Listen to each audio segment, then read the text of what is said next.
Welcome to Pratidwani, where we try to humanize science. I'm your host, GV Pawan Kumar. It is my pleasure to introduce you to my guest on this episode, Jasjeet Singh Bagla. Jasjeet is an astrophysicist and he works on topics related to cosmology. He's a professor in the Department of Physical Sciences at the Indian Institute of Science, Education and Research, Mohali. In this episode, we discussed about his biography and his career trajectory, and the conversation was also related to how he got interested in science, specifically in astronomy and astrophysics, while growing up in Agra and Delhi. We also discussed some interesting aspects related to his exposure to laboratory physics and advanced physics, how he developed interest in various aspects of astronomy and astrophysics.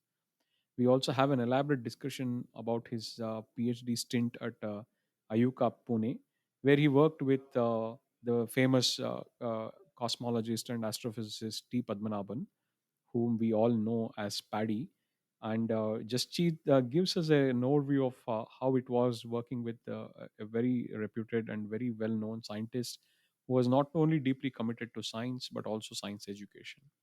Then we expand on the discussion on Jasjeet's experience in working at Institute of Astronomy at Cambridge University and at Harvard Smithsonian Center in the Harvard University, and his move to Harishchandra Research Institute and subsequently to ISER Mohali, where he is currently employed as a professor.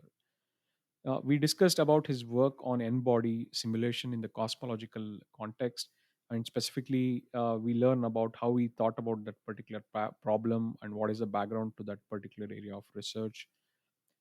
Jasjeet is also deeply committed to science education, and as he mentions, he is intrigued by the process of learning.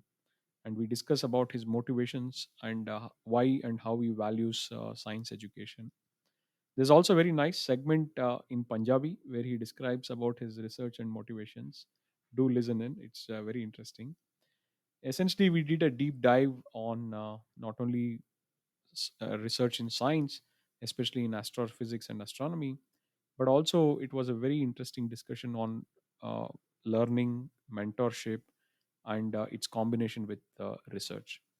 I really valued the conversation, and it was an excellent experience for me because I learned a lot. And I'm very sure a lot of you would also benefit by listening to Jasjeet.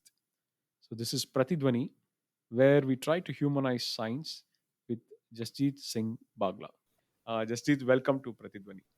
Thank you. Thank you, Pawan, for the opportunity to have a chat with you. I have listened to some of your podcasts and they are wonderful. Yeah, my pleasure. My pleasure. So, Jasjeet, give us an overview of how you became interested in science, where you grew up, what was your upbringing, and give us a kind of an overview of that, please. Yeah. So I was born in Agra. My parents were essentially refugees from Western Pakistan.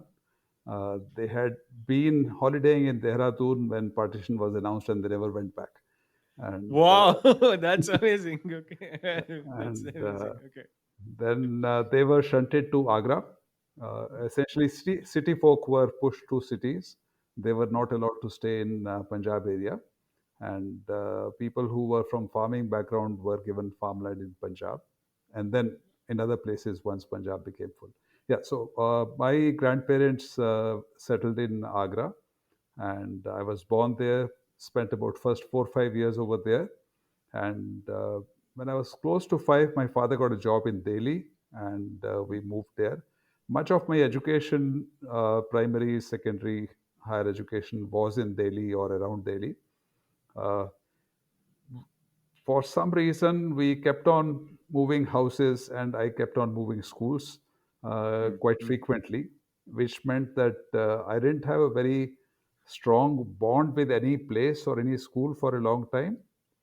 But at the critical time, which is getting into middle school and so on, I happened to be in schools which had good libraries and good labs, mm, and mm, that provided an opportunity to read things, to play around with things in labs, do things in lab. And Delhi has this wonderful place called Bal Bhavan, mm, where mm, you can go and learn different skills. they also happened to have a great library. So I spent one entire summer going there. Through all of this, gradually I developed an interest in science. I was still in school.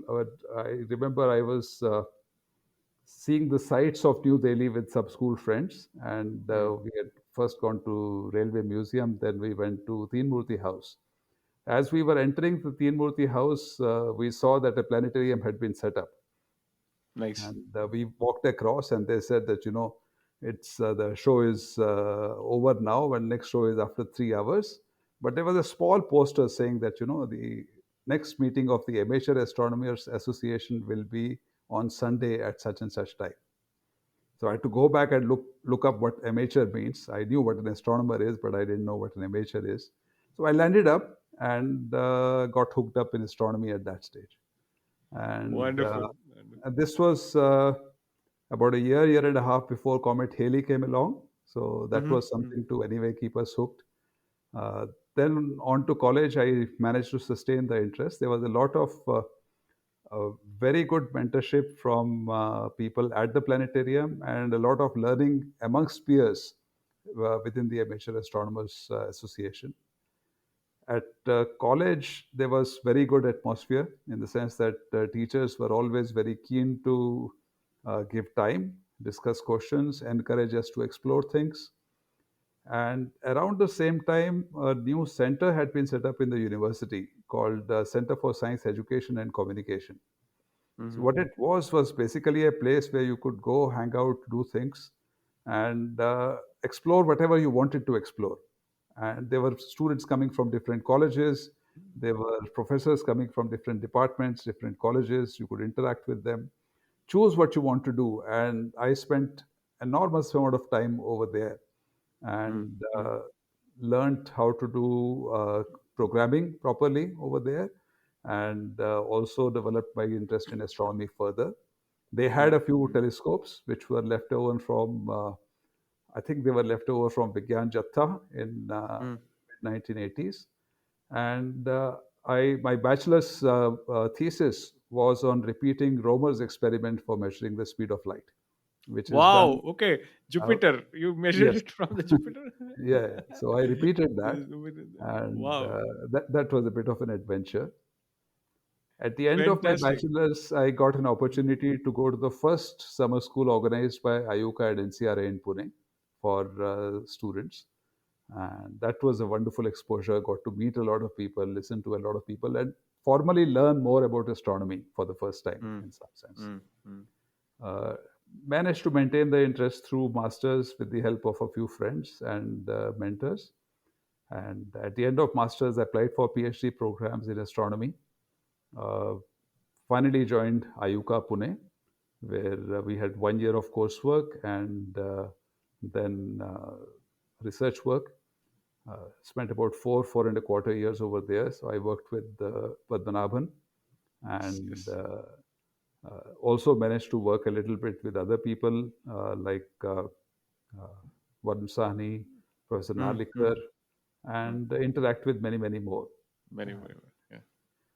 Wonderful. uh, So, yeah, yeah. one of the issues I am interested. We will surely come to the Ayuka part in slightly greater detail. But Right. I would also want to kind of open this part of your education in Delhi.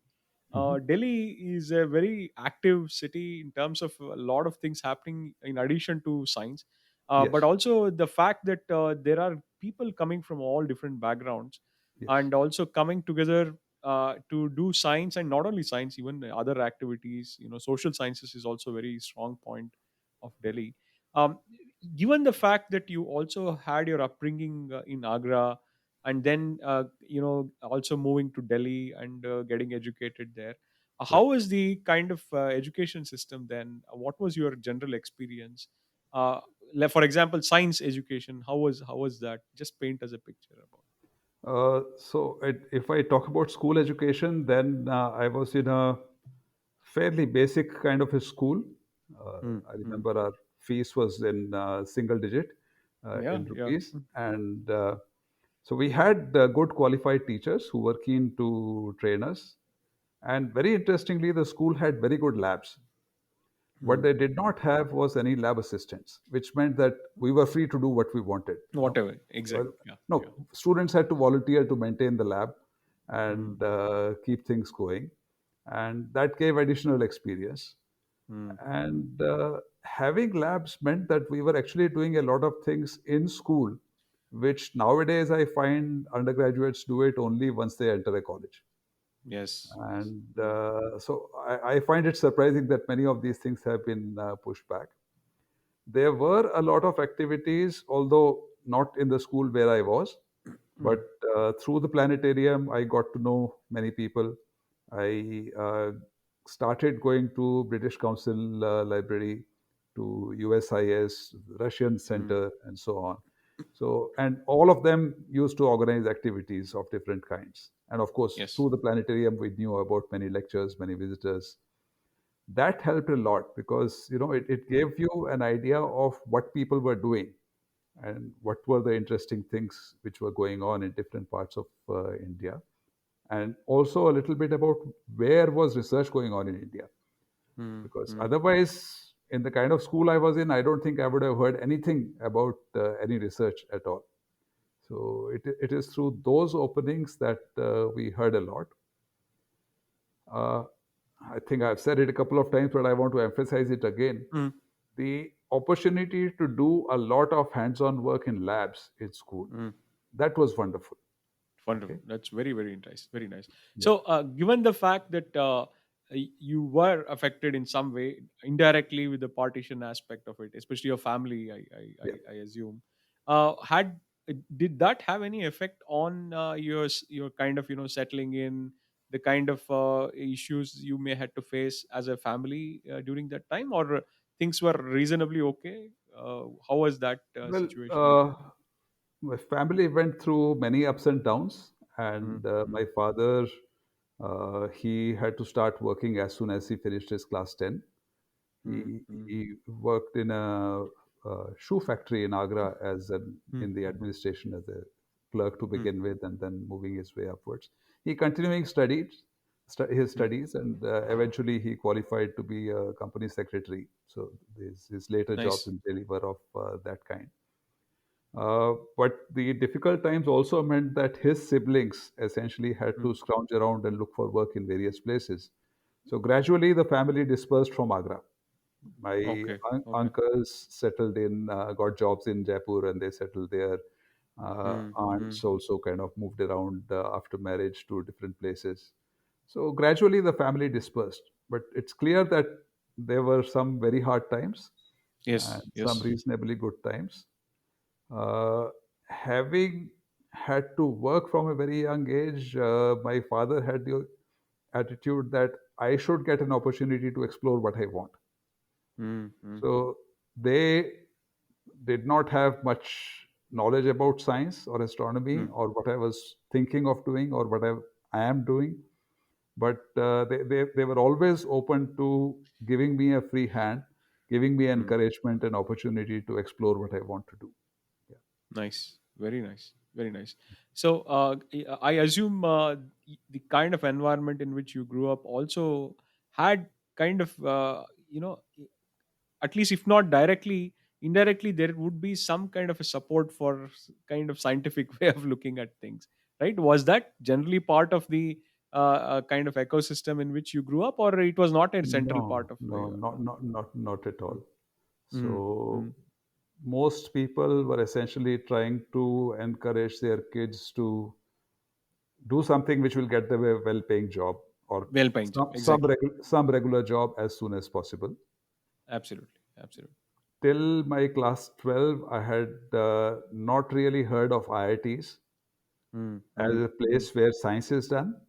Yes, Okay, yes, you're right. so Yeah, I never thought of pursuing JEE seriously for the mm. simple reason that I wanted to do science, and nobody told me that there is science in IITs as well. Science, absolutely. You're absolutely right. In fact, even as late as 15 years ago, this was Right, actually kind of a notion. I've heard a lot of people, even when I was joining ISER, for example, as a faculty member, right, very few students knew that there is also a bit of science, quite a little, a lot of science going on. Of course, things right. have changed drastically from Yeah. then. Yeah. and things. So one of the aspects, which again I'm going to uh, come back to that particular aspect, where you also have deep interest in science education, Yes. which is a very important part of the thing, related to not only just education, but even the whole societal aspect. It becomes a critical role. Was there any kind of seed which was kind of sown during that time, where it motivated you to take this up as an important thing, or was it something you thought a little later, as you progressed into your Uh, career? this interest kind of started during the PhD time, Hmm. and Professor Darlikar was very keen that Yeah, IUCAA be very seriously involved in outreach activities. And absolutely. he started this program where school students, typically class 6, 7, 8, they would come and spend a week at IUCAA, and everybody in the academic family had to mentor at least one group of students. Okay, Brilliant, brilliant. group Yes. being 5 students. So Mm, we were mm. almost caught unawares in our first summer Yeah. because we didn't know what was coming, and Coming. we had no idea of how to deal with this or how to interact with students at that level. But we made an effort. I was given two groups because I could speak Hindi, and there was a Nice, nice. shortage of mentors who could interact with the students who knew Marathi and a little bit of Hindi. Yeah, Hindi. You're right. You're right. And sl- talking to them, trying to figure out what kind of a project to give them, and trying to understand where they were. That is where this interest initially started. Interest. Yes.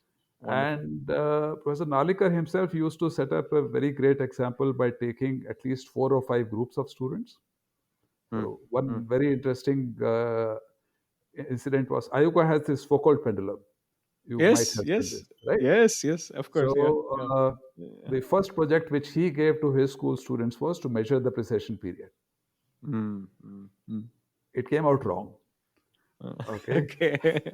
Then they figured out that the magnetic driving which is done Uh-huh. was imparting a torque.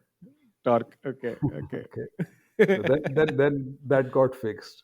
So that Mm, was a lesson in the sense that, nice. something very basic like just a measurement and trying to connect it up with a theory which the students may not understand at that point. Understand. That in itself is instructive, not only for them, but also for us, because Absolutely. you begin to understand what all things can go wrong.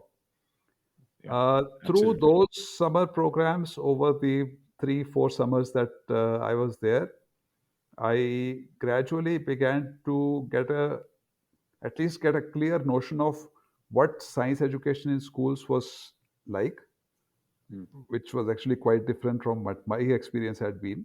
Yeah. Yeah. And I also saw that the students had an enormous amount of interest in science. The Absolutely. kind of questions which they ask, particularly younger ones, they can really stump you. And Nice. that helped. Professor Nalikar also set another very interesting example. Two things. One is if a school student wrote to him, he will always write back. Right. Yeah. Okay. Later on, we learned that many school students used to write to him so that they could get his autograph. Uh, Yes. okay. The other was that if any school invited him for a talk, Mm. he will always go. Always go. Always go. Yes. Okay. Yes. No matter what. And he would never go to any function as a chief guest. Yes. Yes. So Great. Great these lessons. were No. very fine examples. Then, when I Exactly. came back to a job in Harishchandra Research Institute, Yeah. we had started a summer program for school students. This was slightly older students, All sense. Yes. and this was in Hindi because it's a Hindi Nice. belt. Most of the students are rural areas; they do not have enough exposure to English, Mm, and mm. that again was an eye opener. Absolutely. I remember the first group which we were mentoring. At that stage in HRI, the buildings were still coming up, and we had these open plan offices. Mm, So mm. I had interacted with kids for about 2 sessions in the morning. Afternoon, I was sitting in my office. So one of them, I think a class 8 or class 9 student, just came up to my cabin, knocked, entered, sat down, says, "What do you do here? Tell me." आप यहाँ क्या करते हो? So he wanted to know what I do and how I got to be in the institute Okay. and what kind of things we pursue. So Wonderful, wonderful. See, interactions like that have that, been, yes. they have triggered an interest in science education because one begins to try to understand how people learn Mm, through these mm, absolutely. interactions. Absolutely. In fact, that is one thing you also mentioned. You're also deeply interested in knowing how people learn, which is kind of an epistemological aspect related to science education itself. We're going to, of course, discuss a little bit more as we progress. But Yeah, going again through the biographical aspect of it, right. now that you are studying in Delhi and it's also giving you an exposure to sciences, is there a specific reason why you also developed interest in physics and astronomy per se? Was it because of the fact that there were a lot of interesting things happening around, or is there any other deeper kind of element which also motivated you to take it up?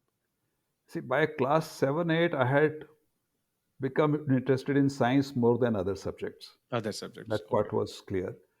Mm, Then, sometime in class 9, 8, 9, 10, I got interested in astronomy mm, through the Major Astronomy Society, planetarium, and then Comet Halley and stuff. And at that stage, the planetarium had a retired army person as a director, Colonel mm, Jes Singh, mm, who mm, uh, who was a wonderful mentor, and he had been involved in astronomy for a long time. mm. The deputy director was Dr. Nirupama Raghavan. She was Venu Bapu's first student, Former. actually, her Wow. first Okay. student. Okay. Mm, And she had settled in Delhi. She went on to become the director. mm, So, between these two, they essentially said that look, if you want to go into astronomy, then physics is the best route. mm, Okay, mm. so Yes. that was the reason. So, I didn't go from physics to astronomy, I actually went from Uh, astronomy to physics. Astronomy to physics. Wonderful. A- Wonderful. and gradually developed interest in some basic aspects of physics as well. So by the Mm, time it mm, came to PhD, I had about three or four topics, short areas shortlisted. mm, One amongst them was field theory and particle mm, physics. mm, mm, The other was experiments in gravitation. mm. So I had through masters during the general relativity course, we were all given term papers, and one of the term papers I had was experimental evidence for general relativity, experimental tests of general Wow. relativity. Nice. And in this, I read Lesuch's lectures by Dickey, Dicky. and Okay. Okay. Nice. Nice. he describes the Uh, equivalence experiments, how he set it up, and it was nice. absolutely amazing. Amazing. That was Amazing. the second Yes. area. Third area was radio astronomy, Mm, and fourth was cosmology. Cosmology trumped other things because in the year when I was finishing my masters, Kobe first detected the perturbations in CMB, mm, fluctuations in mm. CMB. Structures So MP. Okay. then Okay. cosmology structure formation became something very real and very timely thing to do. Mm, So these were the things I was thinking of. Gravity experiments were still high up in the list, but the mm. Indian facility was shut down that year for 4 or 5 years. They shut it down during Okay. my PhD, then they opened it again. Yeah, There was also some attempts in Indian Institute of Astrophysics. There was a torsion balance experiment, which was also set up, I suppose, right? There was some attempts no, made they by, have I the think, torsion balance experiment in Kola gold mines. It's been Colagornis. Yes, it's been run by TIFR. yes, yes. Originally, it was started by Ramnath Kaushik and Shyam Tandon. Kaushik, exactly, exactly. Yeah, Because yeah, when Professor Kaushik moved to IAA in Bangalore, I think there was also a replication done of the same setup. I suppose. Yeah, that's yeah. true. Yeah. And Unni Krishnan and Krishnan, Yes, these two Krishnan. people Yeah. worked on that. Yeah, Worked on that. Why I say this is because I did my undergraduate internship. So now it's called internship, but I did my summer, 2 summers at Indian Institute of Astrophysics. In ah, fact, okay. of course, I was doing solar physics there, the second solar spectrum and other things. In fact, interestingly, my route to physics was also through astrophysics. Okay. We Wow. are all kind of, motivated by that. And yeah, even now, as I keep telling, even when I spoke to other people, including particle physicists and other, cosmologists, I keep telling that it still is one of the most fascinating areas. In fact, that's a great area to really enter per se, yeah, right? Going forward, now that you have kind of firmly had a kind of an interest in your mind, this would also would have influenced you to take up masters in physics, obviously. yes, And in there, what was the kind of training you got? Just could you let us know how? Because this is an important transition which you are making, where a right, slightly more rigorous training in physics is been taken up. Could right. you just let us know how did you go about doing that? Yeah, so I had done BSc Physics Honors, Mm, and that is one of the most rigorous programs around. nice. This is in Delhi And University, Delhi University, I was in Khalsa College, Khalsa College. and Okay.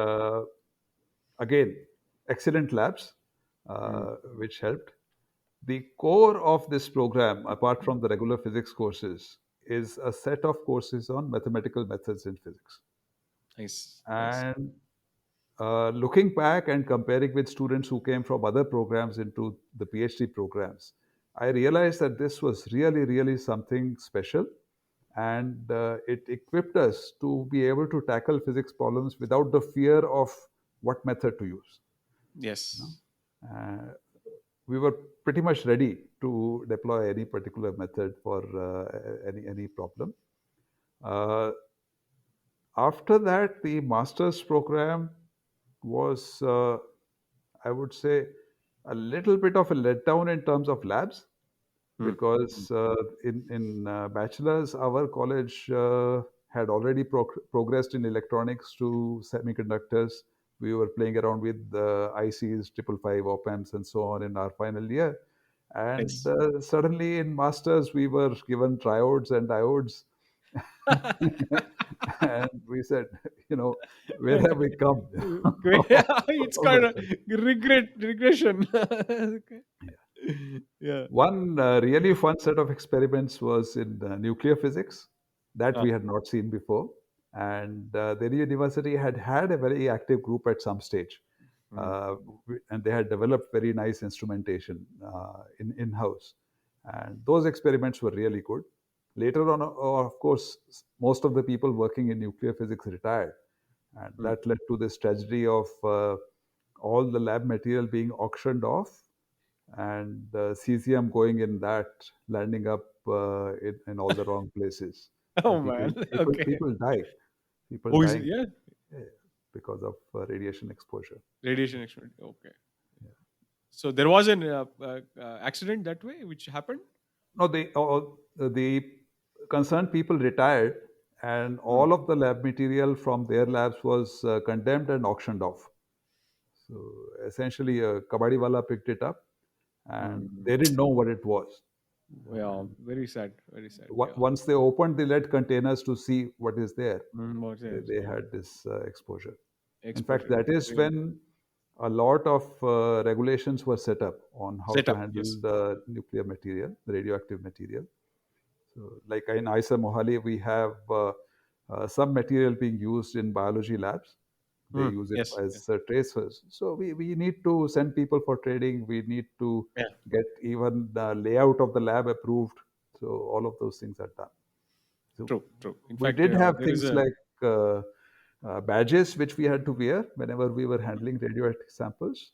But other than that, in our MSc, the kind of precautions were quite minimal. quite minimum. Okay. Okay. So, which means that you also had a very good kind of training in safety protocols and other things also during that time, which is a very crucial element of doing this. One more aspect I would want to touch upon is the thing what you mentioned about getting exposed to mathematical physics, which Yeah, is a bedrock of a lot of things what we do, even as an experimentalist or as a theoretical physicist. So this is a kind of an important element among all the students who are more inclined towards physics, that yeah, how should one approach mathematical physics is sometimes a little tricky, because people who are really invested in theoretical physics seem to take that as a kind of an important element, and sometimes neglect the intuitive picture aspect of it. And sometimes the experimental students tend to also somehow neglect this aspect of it. Could you tell us, given that you have such a vast experience, not only as a researcher but also as teacher? So at ISA Mohali, we experimented with the approach that mathematical methods will be taught in physics courses. Yes, yes, yeah. Okay. Same here. Yeah. So Yeah. ODEs, or ordinary differential equations, will be taught in classical mechanics. Partial differential equations, special functions will come in electrodynamics, Yes. and so on. We tried that for about 8 years, Mm, mm. and we found that it was not being a not very successful, for the Okay. simple reason that it was making the curriculum very fat, Mm, and mm. instructors were often hard pressed for time, and they will just throw results at students and move on. Straight forward. Yes. And Yes. students will not take this part seriously enough. And we found that students who wanted to stay on in academia, in research, they were not doing well in terms of net exam or just Mm, mm, exam. mm, We had a lot of introspection, talked to students, tried to figure out what was missing, mm. and we realized that we need to add at least one or two courses on mathematical methods. So we made Methods. one mandatory course. Others are elective. So we have three Elective. Yes. courses over here. Uh, our mathematics department is not asked to do any service courses. So they teach Mm. mathematics as mathematicians would. Mis- Same. Okay. Yes. Yeah. You're right. You're right. Which of course sometimes means that the students have done a course on symmetry, and you show them a matrix and they say ye kya hai. What is this? What do you mean diagonalize a matrix? Uh, Yes. Yes. yeah, so that can happen, and we are not relying over here on the mathematics department to do mathematical methods or skill courses. We are doing that within physics. We have made one course as mandatory, and we have kept two courses as electives. And we strongly recommend that any student who is going to be in theory physics do those courses Nice. as Nice. much as possible. And that this approach seems to be working out. Yeah. So we have a cohort, typical cohort of 60 to 70 in physics majors over here, Yeah. Yeah. and around 15 to 20 students do end up taking all the three mathematical methods All the three. courses, and it Yeah. seems to be working out for them. But So I yeah, think we this is a have reasonable approach. Yeah. we have similar kind of a thing in at Pune. Very similar thing. Roughly about same numbers and same kind of subdivisions within the mathematical physics courses. And one of the interesting aspect is also the computational approach towards mathematical physics has also really given a new impetus. Yes. Because then you can visualize, for example, three-dimensional or in sometimes even two-dimensional solutions, and play around with that. That probably also is the same approach, I suppose. You folks would also be Yeah. taking, right? Yes. So we strongly encourage use of computer labs Mm. in regular courses. Legrade courses, yes. Yeah. Okay, so we Yeah. have set up three large computer labs, each with a capacity of around 60-65 terminals. Mm. And any instructor can essentially book these. Book You this, can yeah. even say at the start of the semester that, I'm going to do 1 hour each week Mm. Mm. in the lab. And you can support your courses through hands on work, computational work, Computational. visualization work. So that goes on. We have two courses which are on computational methods in physics, Mm. and they go through all the basic stuff. And the culmination is in learning how to do simulations Mm. of Mm. different Yeah. types. So, Types. Okay, nice. So going back to your biography now, yeah, so now that you are finishing up your masters and now making a transition to Pune, so tell us why you got interested. Of course, you are already exposed to Pune, as you mentioned, because of right. the program you attended. What is the motivation? Without any hesitation, I should also mention that Ayuka is one of the epicenters of astrophysics and astronomy. Right. Also, there are very good people around. But tell us a little bit more about what motivated you to move. Right. So during my masters, particularly in the first and second semester, I had actually performed very badly in terms of marks. Okay, so Okay. which means that my grades were pretty poor when I was applying for Uh-huh. PhD programs, and some of my professors had to help out by writing strong Mm, letters saying that call this person for interview and then judge. mm. Judge about. Uh, Okay. Nice. okay, Nice. uh, that helped because at that stage there were no national level exams. Exams. Okay, Okay. Okay. so each institute would call maybe 200, 300 people Mm, and mm. have a written test on the spot and then shortlist people for interviews. Nice. Uh, Nice. this was Bharat Darshan. So my first set of interviews were at TIFA Uh-huh. and Okay. Mumbai, and Yeah. then Bangalore, where I had interviews in ISC, RRI, I and see. IIA, Yes. Yes. and finally IUCAA NCRA. Nice. So Nice. I got through TIFR, Uh, Astro, as well as physics. Then I got through in RRI. I got through ISC Physics IIA. mm, I mm, really, really liked RRI, but mm, mm. I was a little bit uh, apprehensive about their policy of assigning a topic and a supervisor the day you step in, Oh yeah. Yeah. Yeah. and, and Mm. you didn't have a choice. Choice. Yeah. Okay, so that seemed a little bit iffy to me. Mm. And IUCAA was very, very new at that time. IUCAA had been Yeah. set Oh, up is it in 89, 89? and Yes. Yeah. yeah, end of 88. And Mm, so this was 1992. mm, I got through in both IUCAA and CRA, chose to be in mm. IUCAA, partly because Varun Sani and Padmanabhan, two Yeah. leading cosmologists, were sitting there, and I had more or less made up my mind that I will be doing cosmology. Cosmology. Very So nice. that Very nice. was one of the reasons. Our batch was the first one to actually move into the hostel. Uh, Mm, Earlier mm. students had lived in rented accommodation elsewhere. So they were moving in as we were also moving We in. were nice. And Nice. so we saw the transition of Ayuka from uh, a small hut and going into proper office blocks. So the shifting of library, the shifting of computer center, shifting of Very offices. So nice. all of that happened in the first 6 7 months that we had over there.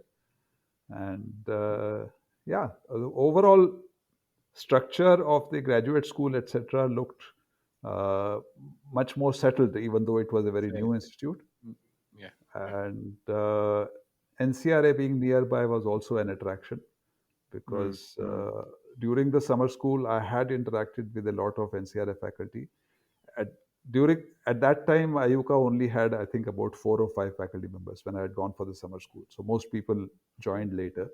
Later. Okay. In fact, Padmanabhan joined, I think, a day after I joined as a PhD student. He moved from TIFR Mumbai at that time. So Nice. Nice. it, so it was interesting to see the place coming together. Mm, My mentors in Delhi University had said that, look, if you want to do cosmology, go to IUCAA. That will mm, be mm. the best place to be right now. They said that if you had gone a year earlier, TIFR may have been a good choice, but right now Mm, go to mm. IUCAA. So that was primarily the reason for going to Primarily the reason. Wonderful. Wonderful. So now you are moving from hot Delhi to a moderate Pune in terms of climate. How was that transition? Your IUCAA. Oh, lifestyle and other things, like how was it?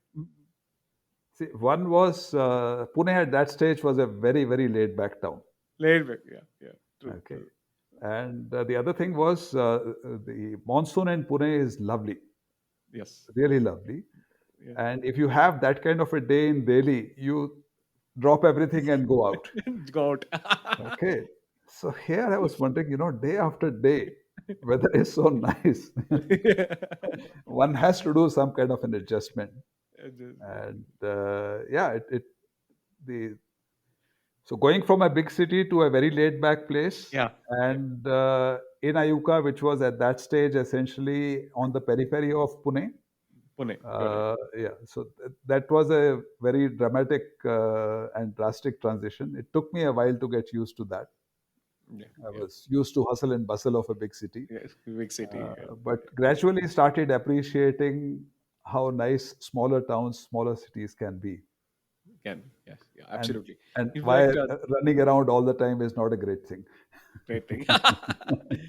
uh, Given that it was also kind of housed inside the university, Pune University, also created some kind of an atmosphere which is already very academic, right? I think it still has some very interesting kind of ecosystem there. And as you mentioned, which we're gonna also spend a little bit more time later, is about the outreach, what happens there. For example, Chandrasekhar Auditorium there is one of the biggest places where students really come together and have great time. And a lot of credit should go to the people behind that, including Professor Narlikar and Professor Padmanabhan, who has, unfortunately is no more, but the kind of contribution he's done to not just science in India but across the world is immense. Right. We'll discuss about that later. But tell us a little bit about your training at IUCAA, Jaspreet. How do you really go into now the rigorous aspect of cosmology, and you're now becoming a student of Padmanabhan, who is also Right. a master by himself. Tell us that period. Right. So we had four courses per semester in the graduate program, and we also had to do a graduate school project. My intention was to eventually do more theoretical work. Mm, mm, So I picked up a project with Varun Sahni, which was more computational, thinking that I'll get some experience of computational work, and that may come in handy later on. I mean, what did I know? mm. Uh, uh, During the coursework, as IUCAA was kind of still coming together, and IUCAA and CRA were close, there were hardly any students. Okay, so Mm, if you mm. look at students in batches senior to us, the total student strength was five. Wow. Okay, Okay. and our batch was six. So we Nice. were the gundas, so to speak. We had a big gang, Gang. and yeah, and so we even had very even Tarun was around the same time, right? Tarun no. Chowdhury? Tarun was senior. Tarun was in Senior, the senior. first batch. First batch. Tarun, The first batch. Yeah. Devi Prasad Duari, and Kanti Jotania. Kantijan. Yeah. They were the first batch. Yeah. Students from the second batch had left, and Oh, students okay. from Okay. the third batch were being asked to leave as we joined. So, Okay. Okay. so there was also a big gap between the first batch and us, because the first Yeah, I batch can see. was well into their research by the time we joined, Mm, and mm. we had a larger group, so we had much more interaction amongst us and with Yeah. faculty members. Nice. Uh, Tea time, particularly morning tea time at Ayuka, used to be a great thing. Mm. Everybody would I think come. that tradition is still there, I suppose, right? It is, Kind of, but now there are so many people that so many people. Yeah. it has become fragmented. Yeah. Earlier, Correct. everybody would sit in one large group and chat. So you got to know everyone very well, and Yeah. you could discuss anything. It could be a cricket match. It could be, what is going on in politics, or it could Yeah. Of be something which you have done you are learning in the course. course. Yeah. And Yeah. uh, we would even bounce off questions which we got in assignments at tea time from various people, trying to get tips on how to approach it. Uh, yeah, so Paddy, Varun, Kandu would often come down from NCRA, Mm, and yeah. Vivek had come in from RRI, and Mm, Shyam Tandon, Narlikar, mm, Naresh mm. Dadich, Yeah, Ajit Kembhavi, all of these people were there. And at that stage, particularly the first year, Professor Narlikar, Naresh Dadich, and Ajit Kembhavi were far more involved in construction and movement of stuff. mm, mm. So academic discussions with them were less frequent as compared to Okay. others. Mm, But all the others were essentially available for chats. nice. So initial interactions were more informal, Mm, and Paddy would often throw puzzles Yeah. at you, and that is how our interaction started initially. Started. Yeah, nice. Nice. And then, as a part of my the first introduction to astronomy course, I did a term paper on absorption systems, and I worked with Paddy and Kandu on Mm. that. So I read a paper with them. That was the first proper academic research oriented interaction with them. Uh, I think by the end of that, both of us had kind of decided and agreed that I will work with him, and Nice. it was Nice. a very smooth kind of a transition. Transition. Very nice. Yeah. Very nice. So, give us also a bit about the kind of interaction you had with Paddy. Actually, that's a short name for listeners to know about T. Padmanabhan. He was Yeah. very, very well known as Paddy across the community. And, Right. ISER Pune, for example, the institution where I am, also greatly benefited because he also taught a few courses here, uh, especially at the initial stages. We have had very, very great kind of contribution from him, and not only him, Professor Padmanabhan, but the whole IUCAA has had a very important role. So give us a little bit about a kind of an overview of how the thinking process of that person was, and paint us a little bit of picture of how it was kind of interacting with him on a slightly more rigorous kind of in a day-to-day scientific basis. Uh, Right. He always had a very unconventional approach to things. And yes. later on, I realized that part of it had come from Hoyle, Oil. Fred Hoyle. Yes. Yes. So Fred Hoyle used to say that people are very smart. So if Mm. they have been trying to solve a problem for 5 years and they haven't solved it, that means they are going about it the wrong way. No way. Okay? Think of another way of approaching the same problem. Same problem. Yeah. And Paddy also would not hesitate to provoke people in in Yeah. order Yeah. to in order to get them thinking. Uh, Thinking. I think my acknowledgement in my thesis was thanking him for many thought-provoking discussions. Discussion. Yeah, not letting on what thoughts it provoked, but yeah, yeah. Mm. So he would always prod you and challenge you, and he also brought in a lot of very interesting insights to any discussion. So he taught us half a course, but Mm. he was in charge of the graduate program at that time when we were doing our grad school. So we did have discussion with him on even formulating or reforming some of the courses. Mm. Uh, One could go and chat to him about pretty much any part of physics and astronomy, Yes. Yes. and he typically would have thought about it before you have asked him Before. anything, and he'll give pointers. So he'll never give you a solution, but he'll give you Solution. pointers, Yes. and Yeah. he'll see how you progress on that. And as I mentioned earlier, he will also throw puzzles at you once he Once. Yeah. realizes that you're fond of puzzles. So he'll Puzzles. try Yes. once or twice, and if a person is interested, then he'll continue throwing He'll more and more puzzles at you. Otherwise, he'll kind of switch off. switch off. Enormous range of interests, enormous amount of reading. So Yes. he's one of the few people I know who had actually read pretty much all of Encyclopedia Britannica. Wow. Okay, Amazing. so so he could essentially hold forth on a very wide variety of Very, topics, very topics. and Absolutely. always available for discussion, always open for discussions. He encouraged Mm. us to have more student activities and Mm. more student run activities. So there were two things which we started, three things actually we started very early on. One was a set of evening lectures which students Mm. would organize, and Nice. it had to be a blackboard lecture. Mm. Mm. Okay, so you could not use transparencies or slides or anything. Mm. Mm. Mm.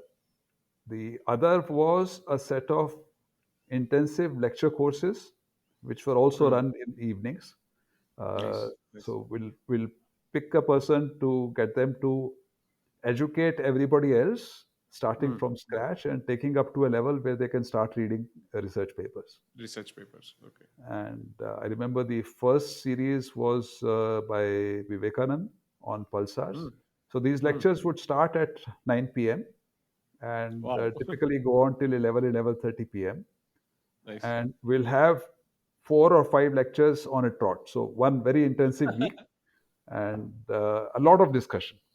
Discussion. So Nice. we Nice. had a series by him. We had a series by Sridhar, who was at Mm. RRI, Mm. Bangalore, Mm. on dynamics and so on, and several other such series.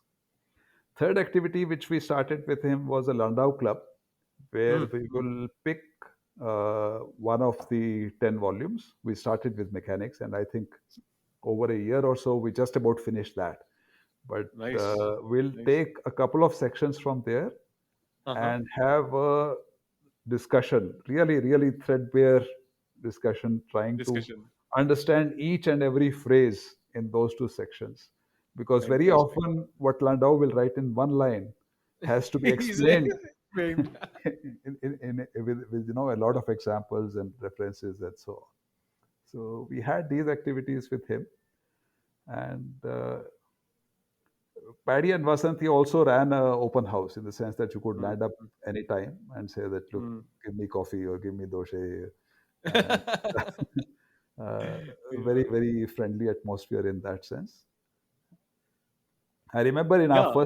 first year, he Uh-huh. gave a party. He had got some award. He kept on winning lots of awards, but Yeah, he, yeah, of he, course, of he course. gave a party, Uh, and we built a long belt for him out of dot matrix printer paper uh, and wrote a huge wow. So he wore it wow. like a beauty queen Waiting. through that party. So we could Yeah. do He these had a, things with him, yes, and yes. He had a great sense of humor. He had a yeah. wonderful sense of humor. In fact, I recollect because right at the beginning, as early as 2011 or something, there was a conclave for Ramanujan fellows. Hmm. Paddy really lit up the whole conclave because he gave the talk, but it was more of semi autobiographical and also motivational because there was some program which was kind of held. He gave one of the best talks I've ever heard. He was also meticulous, right? He actually knew every metric in terms of his publication and other things, and he really gave us something which is very specific. And he told, okay, this is what I think. That it doesn't mean that everybody should do that, but this is. It was amazing, to see somebody who has thought so deeply, and it was quite spectacular in that sense. The kind of preparation he put in for his talks, articles, and so Yeah, on yeah, was yeah. incredible. So if he has to give a talk, the slides have to be ready 1 week in advance, which means that Oh, if you are okay. producing a plot, you need to Wow. produce everything 2 weeks in advance, 2 weeks in and advance. he'll be really after you if you haven't done that. So Yeah, yeah. he Other likes aspect. to have everything very well planned. So, Planned. Yeah, yeah, absolutely, absolutely. One more thing I really want to know a little bit more from you is, he was also a person who wrote a lot. His scholarly work spans over such a deep and broad aspect of physics, fundamental physics, kind of motivated by questions in astrophysics and even quantum mechanics and even quantum information. He has written some very beautiful things about them. Were you also getting that notion, or did you get a kind of a, what should I say, first hand view of this scholarly writing part of it? Because that is something which is very important for every one of us to get to learn more about that. yeah, so he would basically talk about what he was doing to anyone Mm. Anyway, who was willing to spare time. spare. Yes, yes. And uh, in that sense, I think that there is some bit which comes from Donald Bell, which I'll Uh-huh. describe a little bit later. So Yeah, Donald yeah. also, you go to him in the morning, or he will Uh-huh. come for morning coffee, Uh, and he'll look at you and he'll tell you the calculations he has done in the last 24 hours. Nice, nice. Successful, not successful, where he is heading, where he wants to head, and so on. So Yeah, yeah, he'll yeah. hold forth. So with Paddy also, he liked to talk to people, Mm, and he mm. was always very happy to take help from people. So Nice, if he nice. was stuck in something, he Mm, would mm. ask, and he would ask everyone from summer Yes. students to senior people that, Senior people. I'm stuck Correct. here. Can you help me in this? It was Nice. rare for him to get stuck for long. Start. Okay, he had mastery over so many different So many. techniques that he could do it, and he was very comfortable with computational methods as well. Yes, yes. So he so in that sense, he if he had an idea, he could typically move very very fast. Mm, But mm. he liked to talk to people. He liked to interact with people. He liked to involve people in People. discussions Yeah, and yeah. collaborations and so on. So, yeah, and very very meticulous in everything. Meticulous, really. Yeah, yeah. So, before we move ahead in your career trajectory, I would also want to highlight a beautiful kind of tribute his students, including led by Jasjeet, about a wonderful article which has been published. It's called as "The Life and Science of Tanu Padmanabhan." Unfortunately, he kind of is no more for very untimely kind of death. Unfortunately, and there is a very beautiful ending line in that article. I just want to read because our readers should actually know what is the legacy he has left on not just his students but all of us. And Jasjeet and co-authors write at the last sentence is, "You are no longer with us, but you have left us with a task to carry your scientific legacy forward. To that we commit, and then pass the baton on." This is a beautiful line. And would you want to just elaborate a little bit about this article, and then we'll move ahead? This is a very touching tribute, and this is a beautifully written kind of piece which puts together what impact he has had as a teacher, as a mentor, as a person itself. And yeah, this is truly remarkable kind of a document. I would of course link it through the show notes in the references, Right. but I would want to hear it directly from Jasjeet about Yeah. this. So as I said, Paddy was a very very intense person, Mm, and interactions with him could not be mild. mm. That was simply not possible. So he uh, mentored people. He saw where people were, and depending on that, he chose a specific approach. So his approach for every PhD student was different, depending on what they were doing, how they wanted to do it, how they wanted to approach things. And he typically would ask his students to read and do some things beyond their PhD work. Yeah, Okay. nice. Uh, Once the PhD was done and dusted, he will try to leave you to your own devices, Mm, mm, but he still stayed in touch, and he mm, was happy mm. to have discussions. He essentially wanted each person to develop their own thing, Thing, yes, have yes. their own program. But he was always very very happy to have discussions. I mentioned earlier that if he was stuck somewhere, he would ask people. Mm, And during COVID times, particularly, this meant that you will suddenly receive a phone call from him. mm. Okay. In fact, I had a very long conversation with him 2 evenings running just before he passed Yeah, away. yeah. I know that. And Yeah, apart from physics, we were talking about how we can meet up. He nice. was an adjunct professor at ISA Mohali, and he Mm, would make it a point that if he is an adjunct professor, he'll come at least once a year. yeah, And nice. every time he'll give at least one set of lectures. Fantastic, Okay. fantastic. Mm, And so we were having discussions about how we can meet up, and I was proposing to him that since he learned, he really loved driving long ah, drives. Okay, okay. why don't you drive and come? Then he was saying, Mm. no, no, you come, and then we will drive back together. Trail track. Man. Yeah. So, and if you went to him talking about the science which you were doing, uh, he again would want to understand your motivation, where yeah. you are headed, mm. and be very, very generous with suggestions on what you can Suggestions. try, what you can do, and even people you can potentially collaborate with in case he Color. felt that you were stuck and a little bit of push will help you get across. Yeah. And that he did with each one of his students. Students. Yeah. Okay, Yeah. uh, we after he passed away, we actually had a series of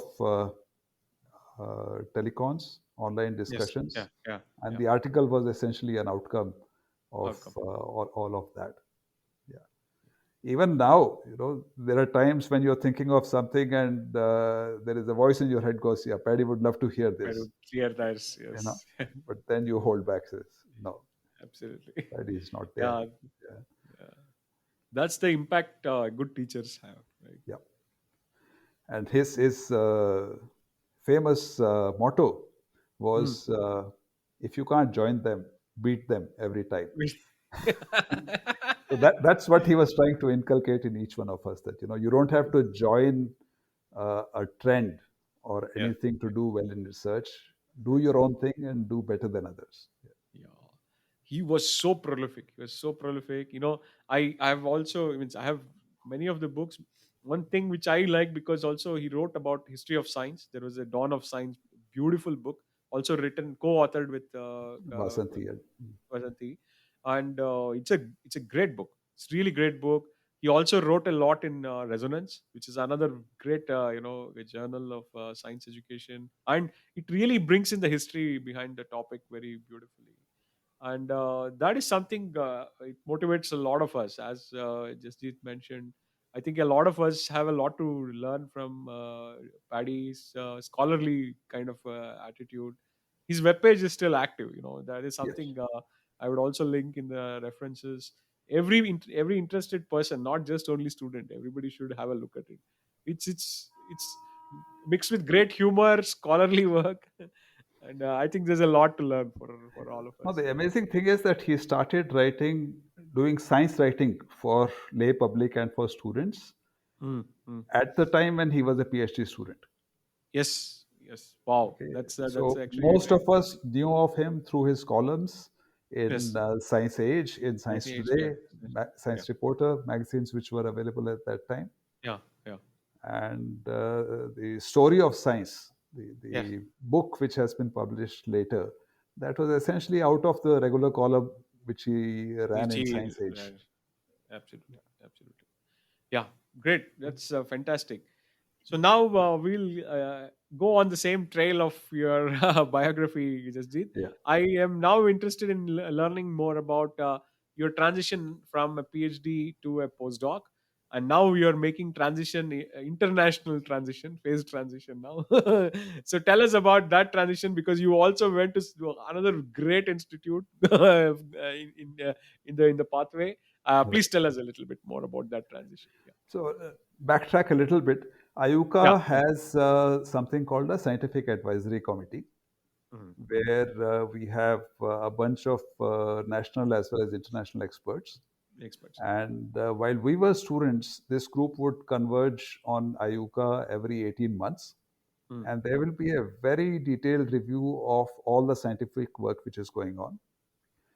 The group would hang around for about 5 to 8 days, mm. which means that students, postdocs had opportunity not only to interact with all of them as a group, but also individually. Individually. Nice. So many of us had the opportunity to meet many, famous scientists Mm. whose papers were in the classics already, Yes. in person, talk to them, Mm, and learn from them. So some of those interactions gave us an exposure which I think is not routine for mm, PhD students. The other thing which was very helpful for my generation mm, was mm. that archive had just started when I started my PhD.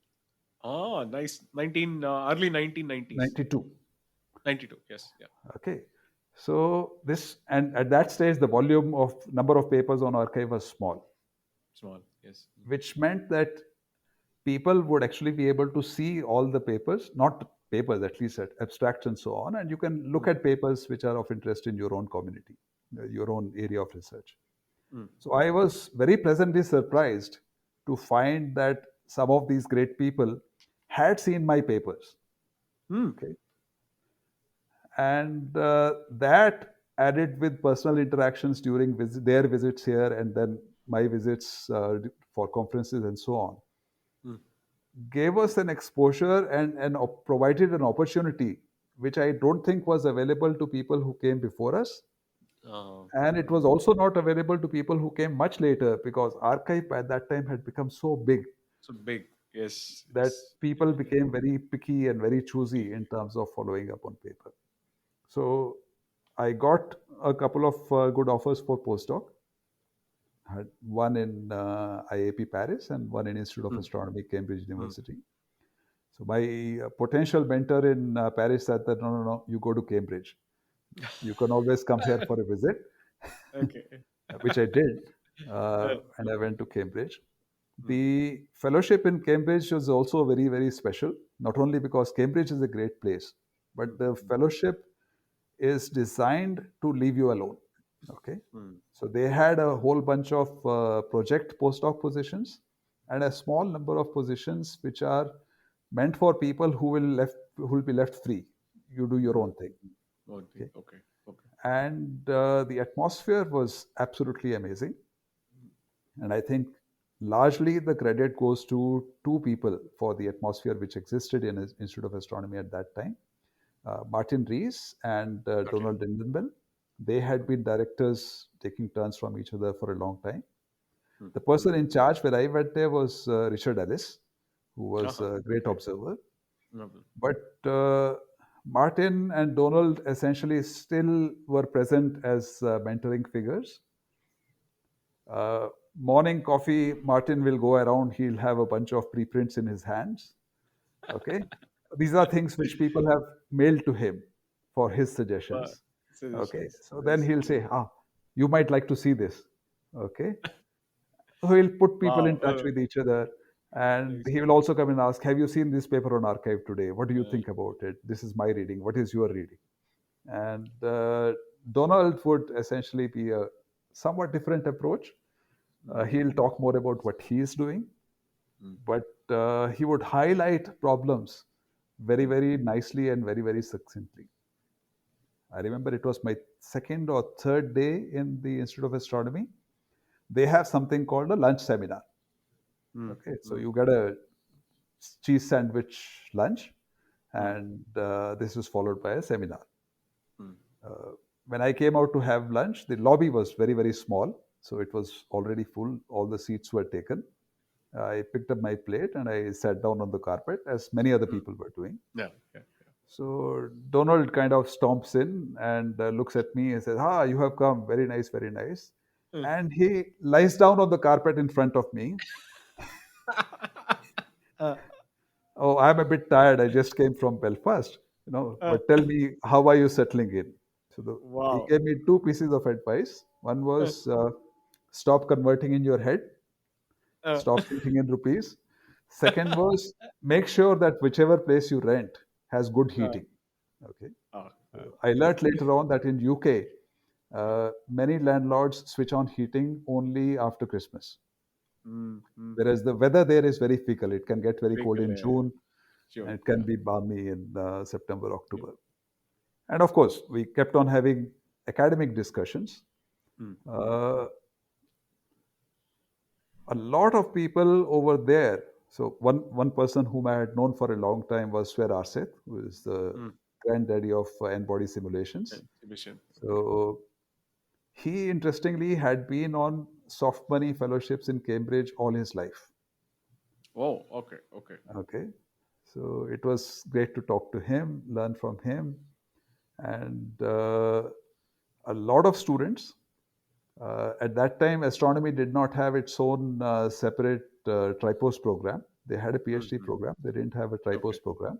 So astronomy was a part of either the maths tripos, Mm. Mm. which was run in DAMTP, Oh, and yes. Yes. or the physics tripos, which was run from Cavendish. Cavendish. Nice. Okay. Nice. And as postdocs, we were roped in to help with teaching. Cambridge had this wonderful tutor program Mm. So you have courses which are run at very, very fast pace, Mm. and you are assigned a tutor, but one tutor is assigned to at most 4 or 5 students, Students, and nice. you have 1.5 to 2 hours of one-on-one with the tutor, Mm. discussing problems which from assignments as well as the coursework. That was a very, very nice exposure in terms of teaching, because I could Mm. see. So I tutored for Richard Ellis and Ofer Laha during my stay Uh-huh. over there, Mm. and Mm. what I could see was that these people were picking up problems which were current in research Such. Uh-huh. and somehow adapting them to the coursework. Wonderful.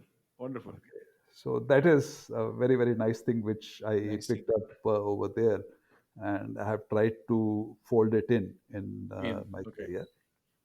Very We nice. That was also the time when George F. Satyo had just moved in from Oxford to Cambridge. Kim. Mm. So we set up a nice interdepartmental cosmology group between Mm. Cavendish, DAMTP, and Institute of Astronomy, as well as the Royal Greenwich Observatory, which used to be located Mm. over there. So the observatory was in Greenwich, but our geoscientific staff was in Cambridge. So Cambridge. we had Nice. this traveling cosmology weekly seminar, which went from one place to the other. One play. Mm. Wonderful discussions, and managed to see some of the cutting edge observational research, how it was being Mm. done, how things were being planned.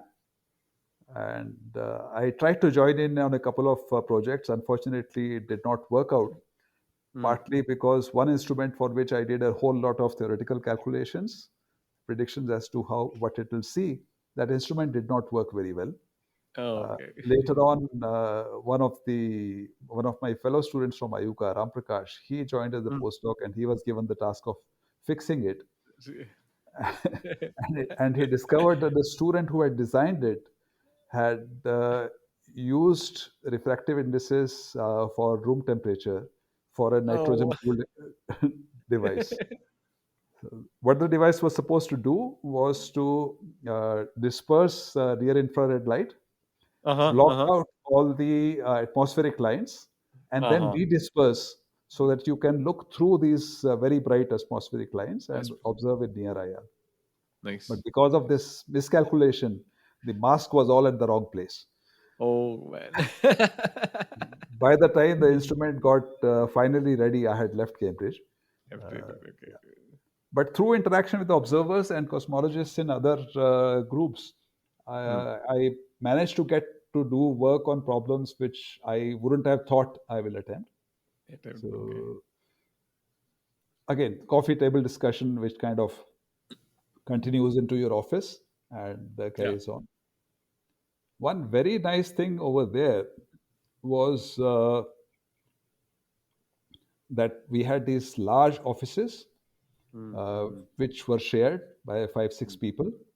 And so we had PhD students, postdocs, junior postdocs, senior postdocs, all in a mix, and not All necessarily working on the same topic. same problem. Yeah. And I remember one very interesting paper which we wrote over there stemmed Mm. from a discussion which my neighbor was having with a student. And Nice. I said, look, this will not work, Uh. you need to take care of this particular thing. They looked at me and said, yes, that is true. Can you give us that calculation? So,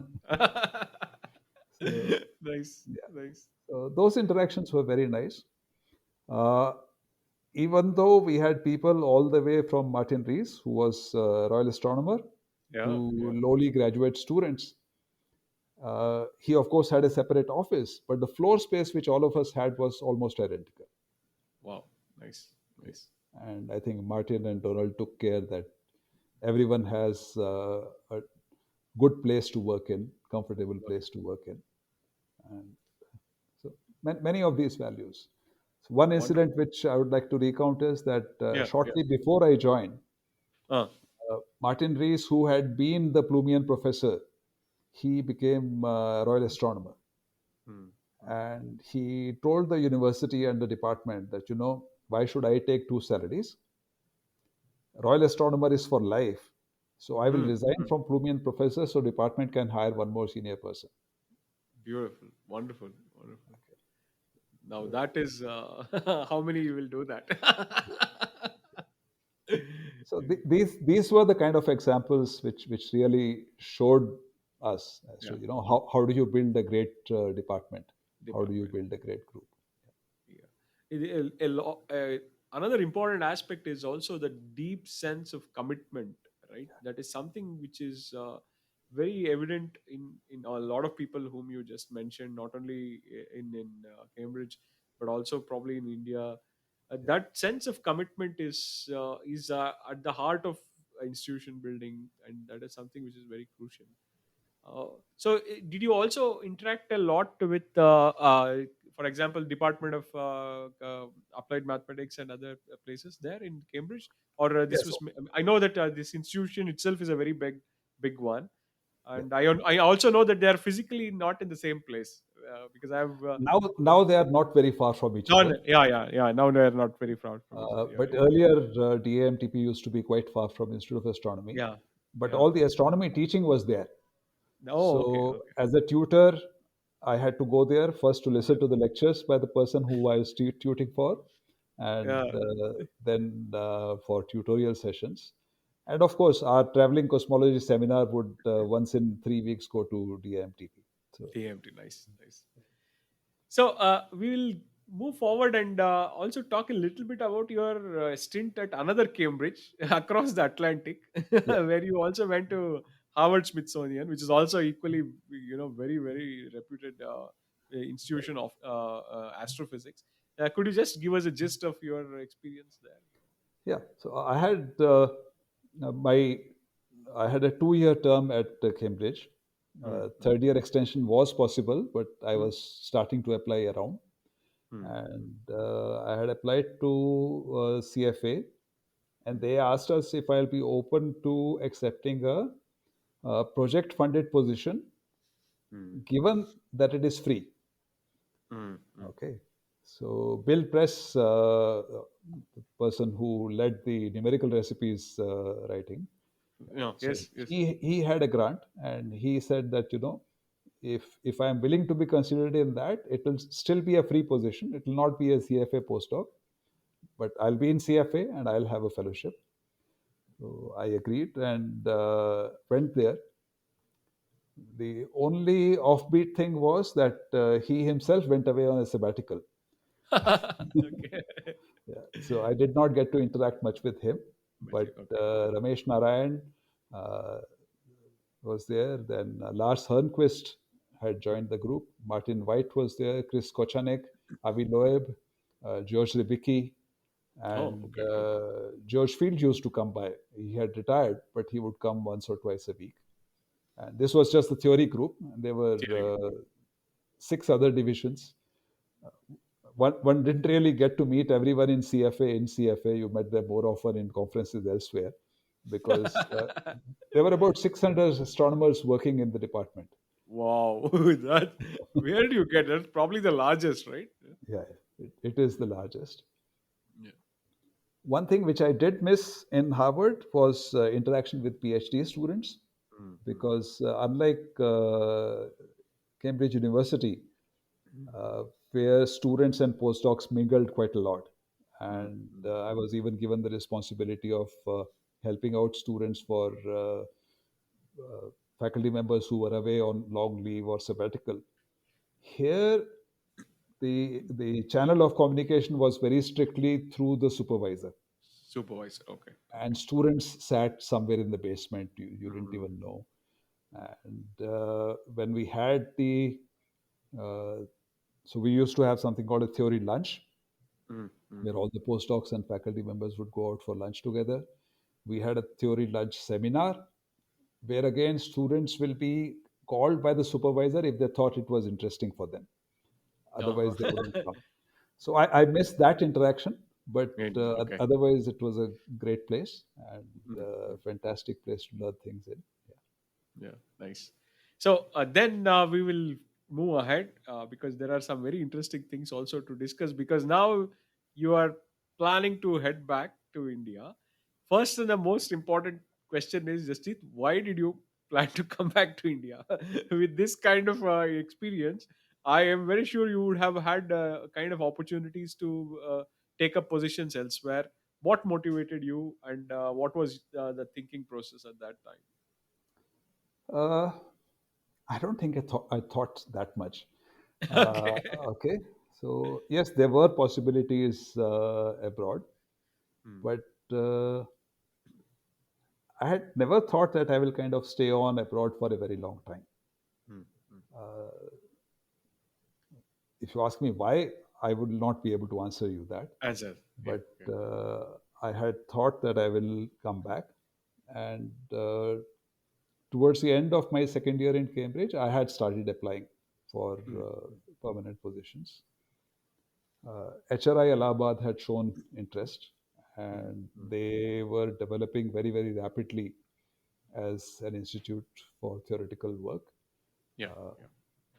Ashok Sen had just joined there, Yes. and so on. So when they offered, I readily accepted. Hmm, hmm. And actually, I accepted at HRI before I had even gone to Harvard. Oh, Uh, is it? Okay. but Okay. but they agreed to kind of hold back Hold and back and okay. give me time, almost a year and a half for Hmm, going to Harvard and then coming back. Otherwise, I would have actually stayed over in Harvard for another year if I didn't hmm, have hmm. something back here. Okay. Okay. Yeah. So the in the theory division, Lars Hörnqvist, Martin White, and Chris Kochanek were the main cosmologists, Hmm, and they started a very nice weekly group discussion, which, which was very, very insightful.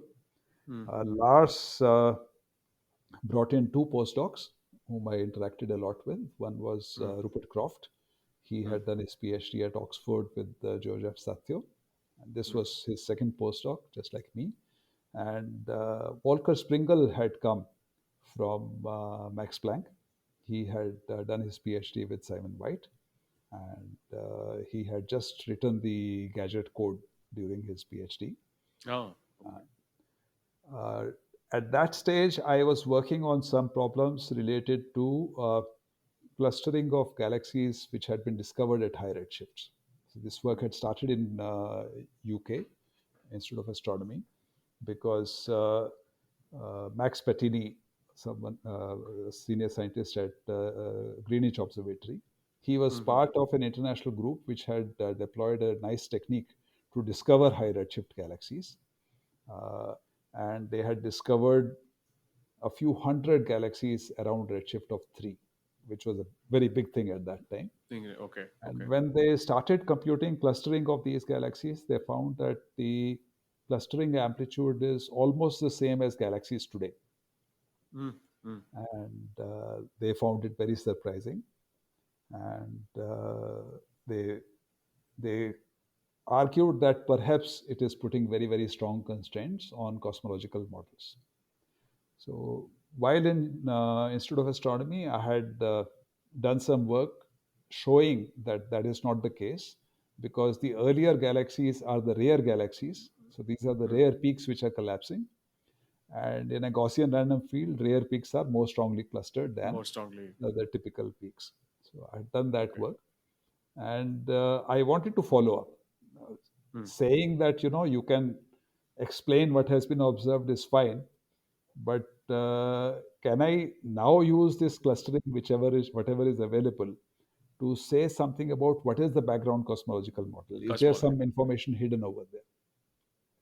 And I started discovering limitations of the n-body code which I had written during my PhD time, which Hmm, was hmm, the hmm, simplest cosmological n-body code. And I wanted to do somewhat better.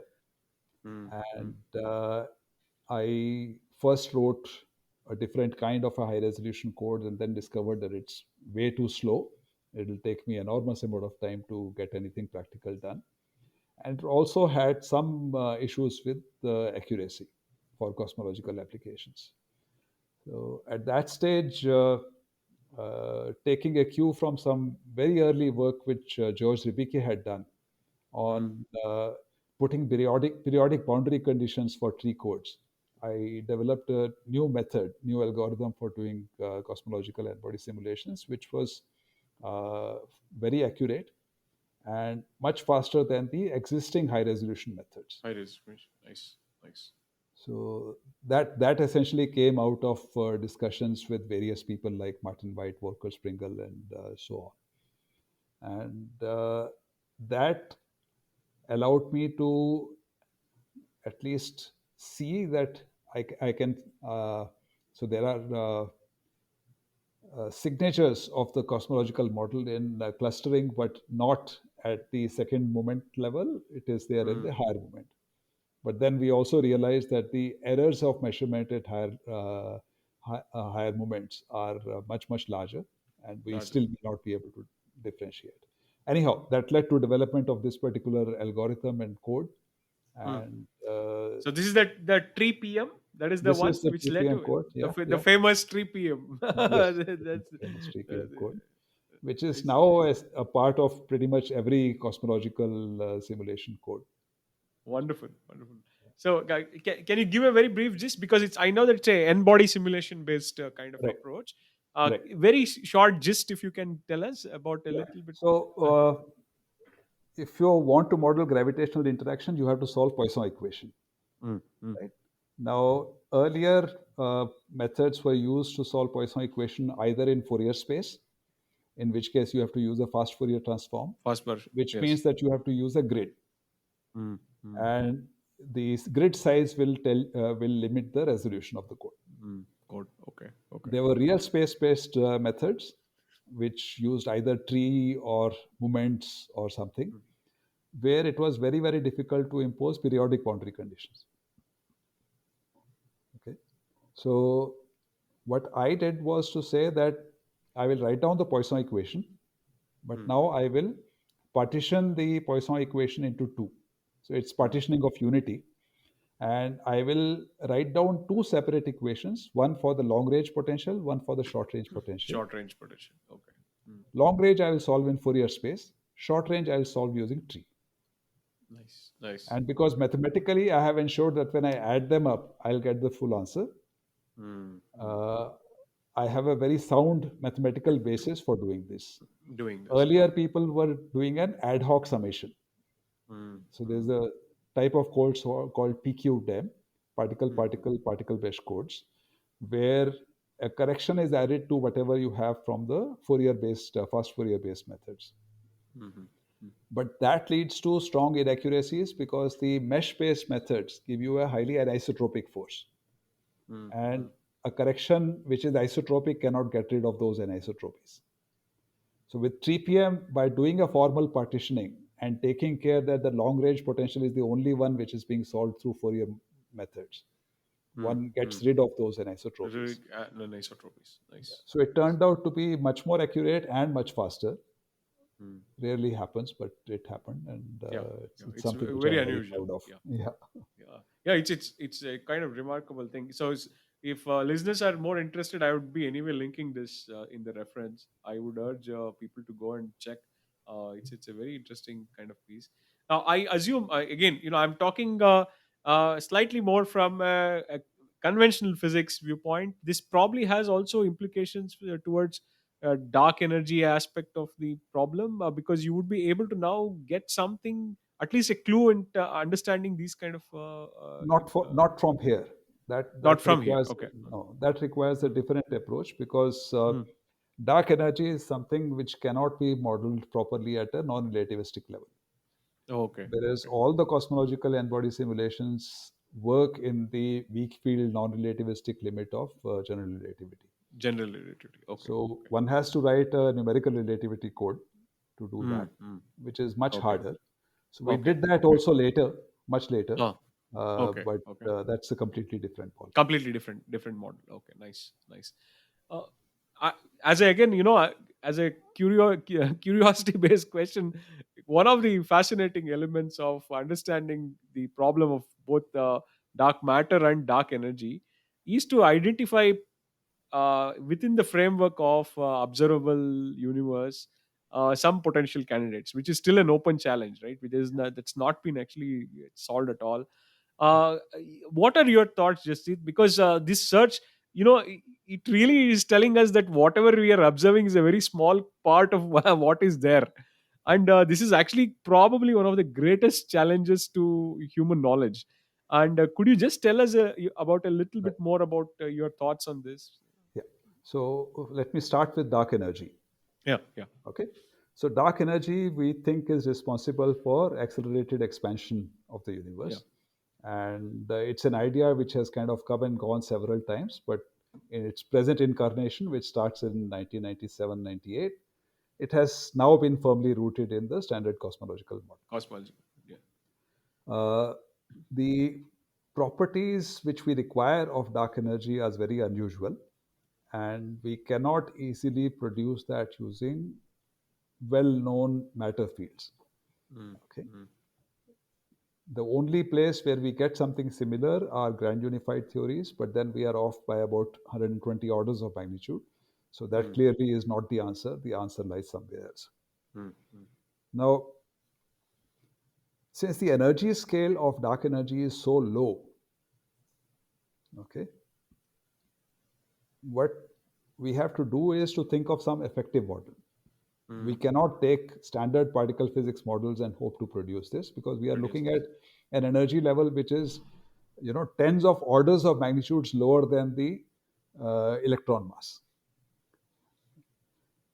If we do that, if we try to make effective models, people have tried making effective models from with different approaches. You can take a canonical scalar field, you can take a bunch of scalar fields, you can take Born-Infeld kind of an action, and so on. Mm, mm, So one of the questions is, can you actually tell what the action is from observations? nice. Nice. And Paddy addressed this question back in 2002, and he showed that the observables like distance measurements from supernovae or baryon-acoustic oscillations or CMB, Mm, all of them are insensitive to what action it is, mm. because you give me a scale factor, you give me the expansion history, and I can construct a potential which will solve the problem for you. Solve the problem. Nice. Unless you have a compelling reason to rule out a potential, Mm. you will not be able to differentiate between different approaches, different Different classes of approaches. models. So, one of the questions which we thought of at that time, this is with Paddy and others, was, can I go beyond distance measurements? Can I look at Mm, clustering and see an evidence of what kind of a model we have for dark energy? It took a while, but we addressed this issue using a numerical relativity approach with one of my former students. And we showed conclusively that clustering does not give you anything which can mm, allow you to differentiate between different models. There are differences between different models of dark energy, but if they are in the range which is permitted by present day observations, those differences are too minuscule to be seen. two minuscule. Nice. So this was with a former student, Manvendra Pratap, Mm, and mm, he and another student in the department, Avinash Singh. Uh, what they did together, along with Harvinder and me, was to come up with a representation mm, where different models of dark energy could be cast in the same set of variables. And they showed that in perturbation series, mm, the differences between different classes of models have a prefix, and that prefix for our universe is very small. mhm, mhm. So it is Okay. because of that prefix being very small, the differences between different classes of models are really, really small, Really and small. therefore they Okay. may remain unobservable for uh, as far as we can guess. As far as wow. So So that is dark. is there a way out? We don't know. We don't know. No, we don't You know. know, for any kind of an observational principle, this is a great challenge, right? This is a Yeah. very very big challenge. For dark matter, Yeah. the probes are essentially based on dynamics. So you can look at what is Yeah. happening in orbits of stars Orbit near charge. centers Yeah. of galaxies, Yeah. or you Like can look at rotation curve versus. something like that. Little Something okay, similar, okay. and you can look at gravitational lensing. But all of these are essentially probing the gravitational potential. Potential, nice. Now, the gravitational potential is related to density through Poisson equation. Mm, mm, And if I write the equation in Fourier domain, then it is basically telling me that the high k mode, which is small length scales, that information is lost when I go from density to potential.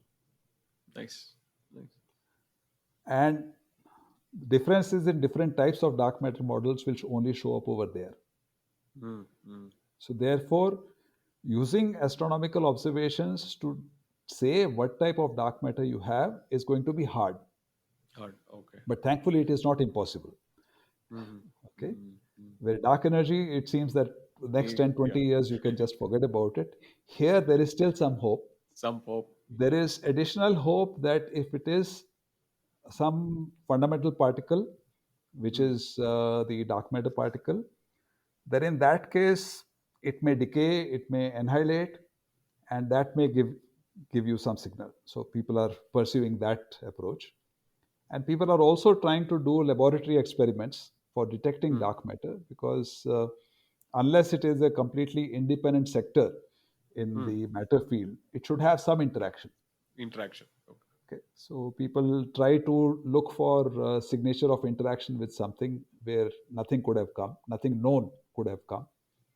So far, we have only got upper bounds, but hopefully, as experiments get better, we will be able to make a detection. So Make it again, there is some hope that we'll be able to do this. fascinating. Fascinating. It remains actually one of the most important, challenges, as I mentioned. And students and people who are now listening to this, hopefully, will get motivated and also take up as this as an important kind of area of research, which they should probably think a lot about. Uh, all these things, Jasjeet, also would require a very good coordination between observers and also numerical simulations and the kind of hardcore theoretical physics viewpoints. How is the general notion of the community within astroparticle physics and observational astronomy and other places? How is the coordination going on? What do you think about that kind of approach Uh, to doing I science? think it is one of the best that I have seen. Hmm. Hmm. Uh, in different capacities, I've had to interact with people from different branches Yeah. of physics and also from different Mm. sciences. And I think it is one of the best. Best. Okay. Uh, the time on most observatories is open. Mm. Mm. Data from all observatories is made available to everyone after a certain Very period of nice. time. Very nice. And people do make an effort, even though it is a challenging task. People do make an effort to pick up the raw data from Mm. different observatories and reanalyze it and try to at least do a consistency check in Yeah. many cases. So overall, there is a strong coordination. Mm. One place where I think the link is slightly weak is between astroparticle and the regular astronomer cosmology community. Uh-huh. So that Okay. link is a little bit weak. Mm. Mm. Uh, but I guess with the interest focusing more and more on properties of dark matter, the Mm. two Mm. sub communities are talking to each other much Talking to more each than other. they were 5 years ago. Nice. And Nice. so hopefully that will improve as well. That will improve going Yeah. forward. So Yeah. astronomy community, you see, started the idea of open access long ago, Yes. uh, Yes. Yeah. Yeah. and on the No, astronomy. long ago, so long ago, it has been the case for millennia.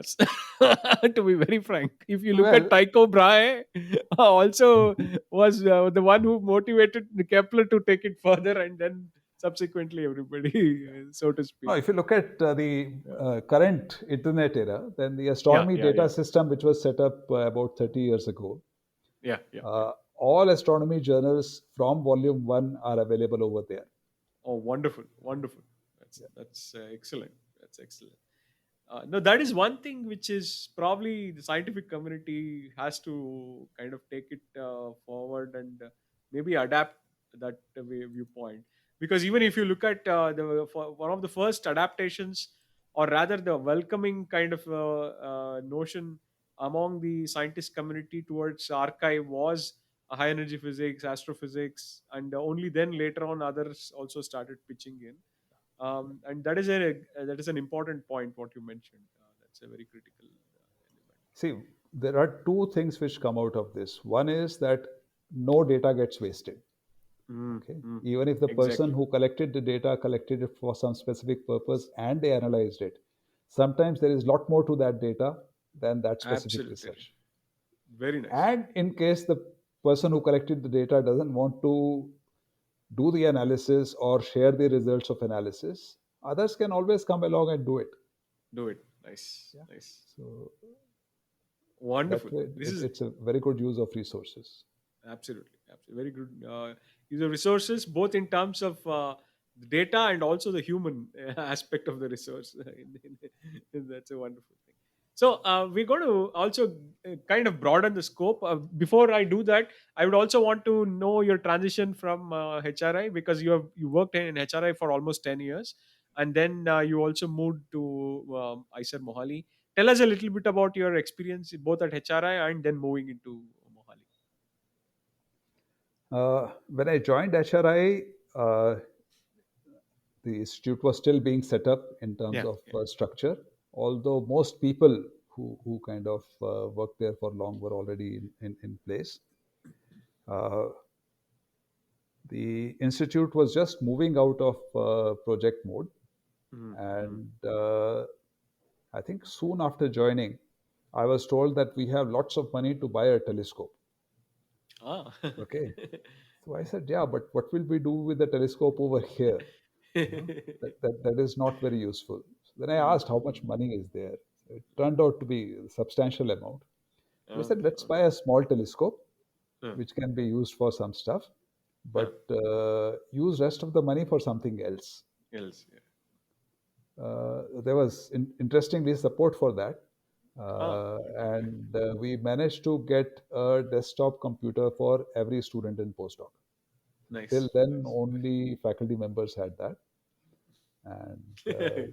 this allowed people to work because the number of computers in the computer center at that stage was limited. It was like 10, Mm, and there were about 20 PhD students and 5, 6 postdocs. So nice. they often had to work around each other, do some kind of time share. So this helped. And then we needed some kind of a platform for high performance computing. My work Mm, needed that, and then there were others like Pinaki Majumdar. His group needed mm. that. There were sanctions, so we could not really buy big machines at that stage. Yeah. This is post Pokhran 2. So we decided to try and set up Linux clusters. Mm, mm, Okay, so at that stage, this was not really something which was known or had been worked on in India. So we got some money from the institute and set up a small cluster mm, mm, and started learning and using this in. Then through 5-year projects, these are 5-year plan projects, mm. we got substantial support from the Department of Atomic Energy, and we were Nice. able to set up reasonably large facilities. Even though it was a project which was written by 3, 4 of us, Mm. we declared in the project proposal itself that we will open the facility to everyone Very who good. wants to use Nice, it. nice. So even though high energy physics people were not Mm. involved in writing the proposal or in setting up or maintaining the facility, their students became some of the biggest users of Users. Yeah. the facility. So high energy physics, condensed matter physics, astro, these three Mm. groups use Yes, the you. facility heavily. And the usage was so good that he actually gave us extra money. Extra. So Nice, we could nice. set up new things. Learning how to set up these machines and maintaining them, that was an interesting learning exercise for me. Excellent. And Nice. then Professor Mani, who was the director, he encouraged me that, since you are learning this and many other institutions face the same problems, and this is a low cost solution, why don't you Yeah. just run a few schools to teach Mm. people on that, which we did. We continued getting good support over there. Mm. We managed to set up a fairly good group in astronomy mm, cosmology mm, over there, but there were limitations in the sense that mm, we knew that we will not be able to hire more people, mm, mm, and overall, uh, we also had a two-body problem. So my mm, wife is mm. a Yeah. physicist, so we were looking Physicists, for yes. opportunities. Nice. And then at some stage, we decided that we'll try our luck in other places as well. I have been interested in teaching, so Yes, yes. ICERs were definitely uh, one option. So I applied to ICER Mohali. At that stage, I actually did not apply to other ICERs because ICER Pune at that stage was not very keen on taking astronomy people. Mm. Uh, they said Yeah. that no, this Ganesh said that IUCAA is there, so why do we need to hire astronomy people in ICER Pune? Yeah. I said, that can be a way of thinking. So applied to various places and got in some, but I decided to Uh, stay on in ICER Mohali. mm, okay. When I joined at that stage, the curriculum was still being planned. Mm, The institute was already in its third year, but yes. the overall curriculum structure and courses for fourth year electives, etc., those had not been frozen in. Mm, So managed to participate in some of that discussion, and then, of course, in implementing all of this. Interestingly, ISA Mohali has had an astronomy elective in the second year of mm, BSMS right from the start.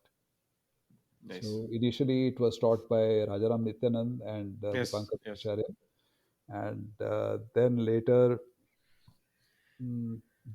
Rajaram and I taught it, Mm, mm, and then of course I joined. So we started mm, taking care of it. So over the years, we have managed to build a small astronomy gravity kind of a mm. group over here, and students, of course, have been great, wonderful. And now we offer a minor in astronomy. Nice, We have nice, come very to nice. that stage. We have many courses in astronomy, and gradually we are trying to add some experiments so we can have a laboratory for astronomy Laboratory. experiments. Wonderful, wonderful. One of the master's thesis students last year, she built a small horn antenna Mm, and mm. used that to measure the rotation curve of our own galaxy and Wonderful, estimate the wonderful. mass. So slowly we are kind of gathering pace over there. Gathering. So my interest in teaching is certainly satisfied over here, Yeah, yeah, and yeah. that keeps me happy.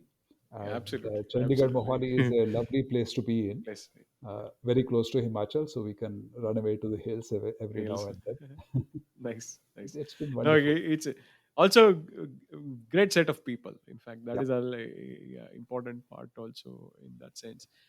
Your experience of having excellent exposure to research kind of ecosystem, and now also very important kind of implementation of those knowledge in an educational kind of intensive research institution like what we are in. What has been your experience, Jasjeet? Because the kind of bringing together of research and teaching has great benefits not only to students but also to researchers. Do you want to just touch upon in a few kind of minutes on that? Uh, so there are many aspects to this. One, of course, is teaching and teaching different courses. Mhm. For me as an astronomer, because astronomy takes in inputs from very, very diverse aspects of physics. Yeah, So yeah, just teaching different courses keeps me fresh in fresh. terms Yeah. of basics. Students very often have perspectives which are something which I would not have thought of, Mm, and mm. also things which you don't find in textbooks. Okay, Textbooks, because absolutely. they are thinking originally. If you give Mm, them the mm. opportunity to have a voice in the class, it can be really, really fruitful, Really fruitful. and it Yeah. can be absolutely amazing.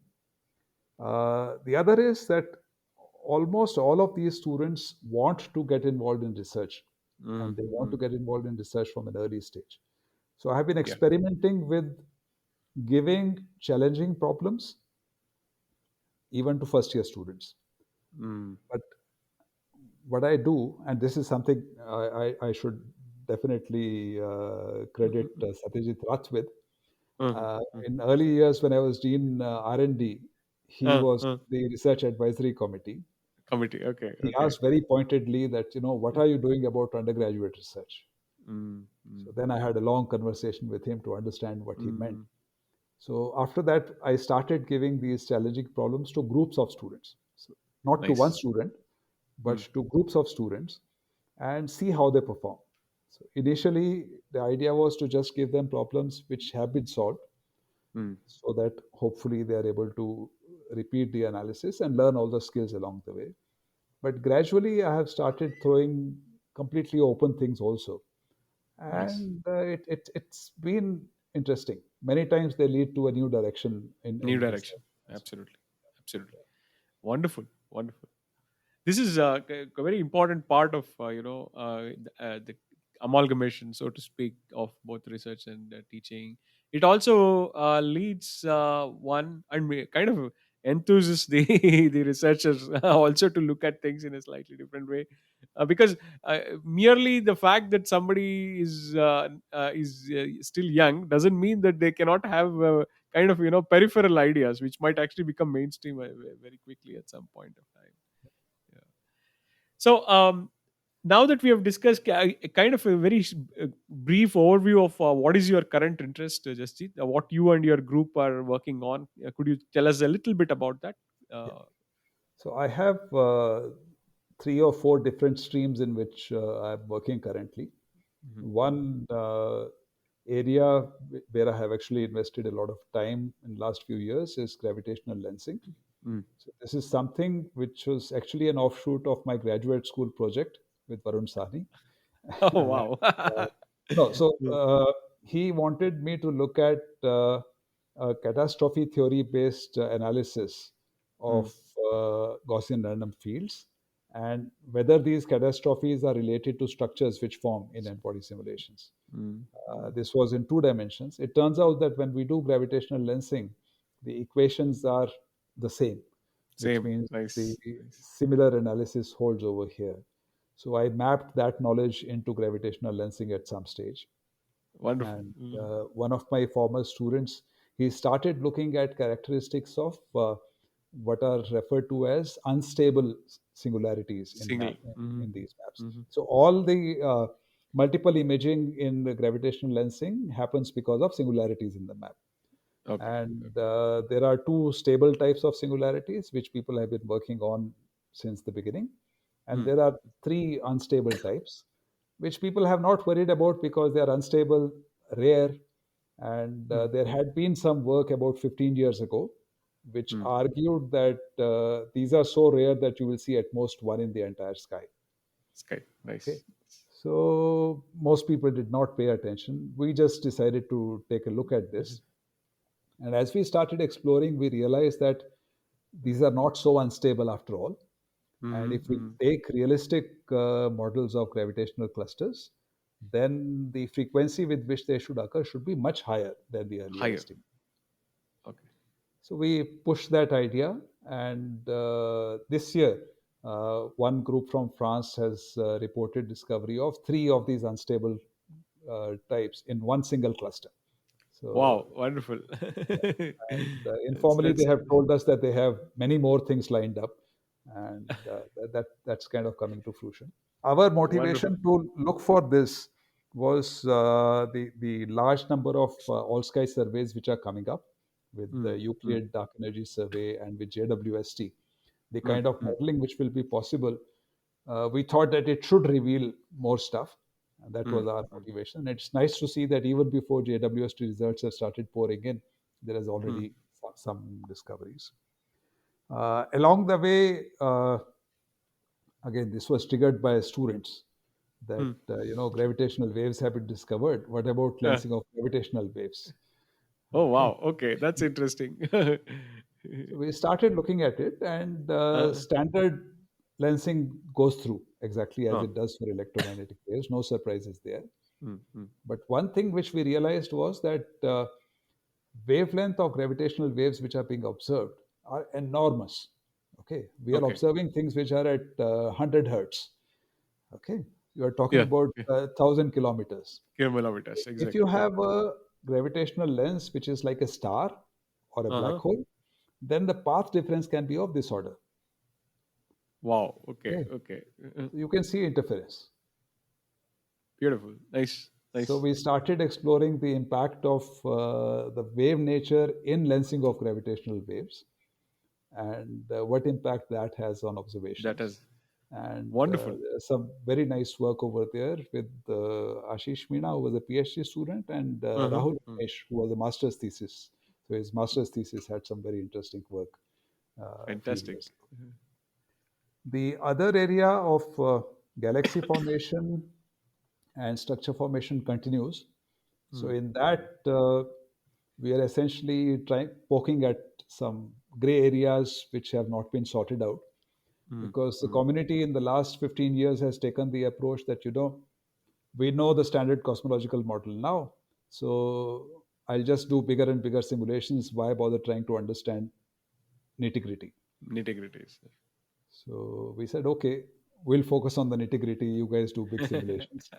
Uh, One of the things in structure formation which was quite revolutionary, Uh-huh. and this started in 1990s, and the underlying ideas were given by Chandrasekhar back in Uh, 1940s, is describing collapse of dark matter halos mm, as a random walk in some space, and with barriers. So when the random walk hits a barrier, you have mm, formation of a halo. So this is called the excursion set approach.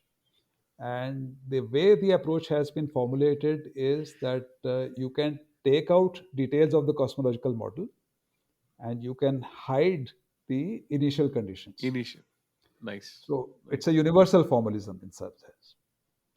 So we wanted to know whether the spectrum of dark matter halos which forms is truly Mm, universal or not.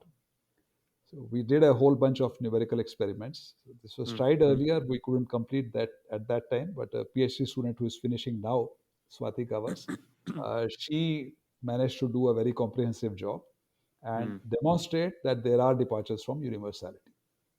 nice. Nice. Okay? So this has an impact in many places because many of the precision cosmology calculations make use of the excursion set.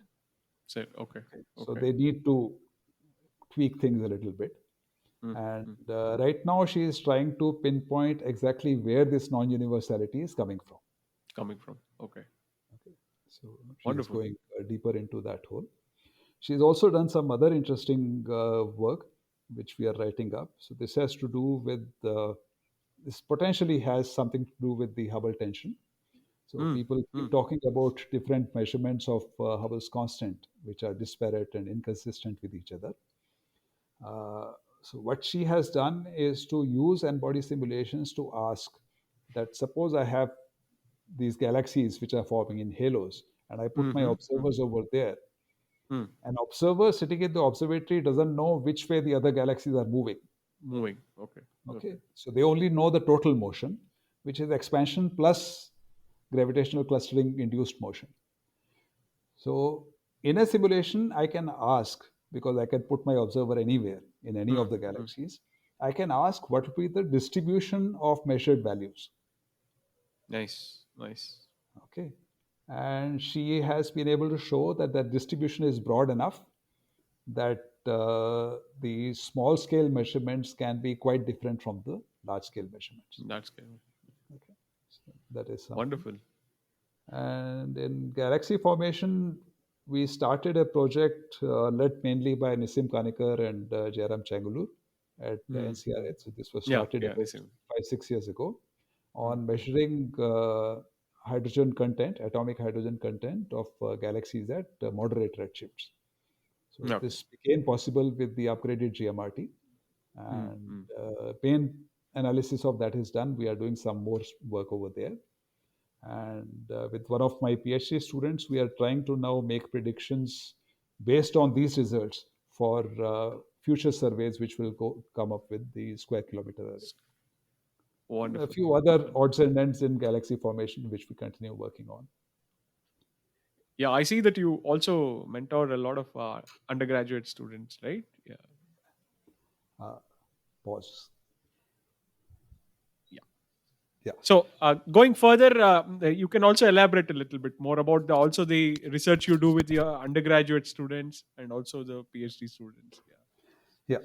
So, one interesting area which we started a few years ago was to look at what happens to galaxies in clusters of galaxies.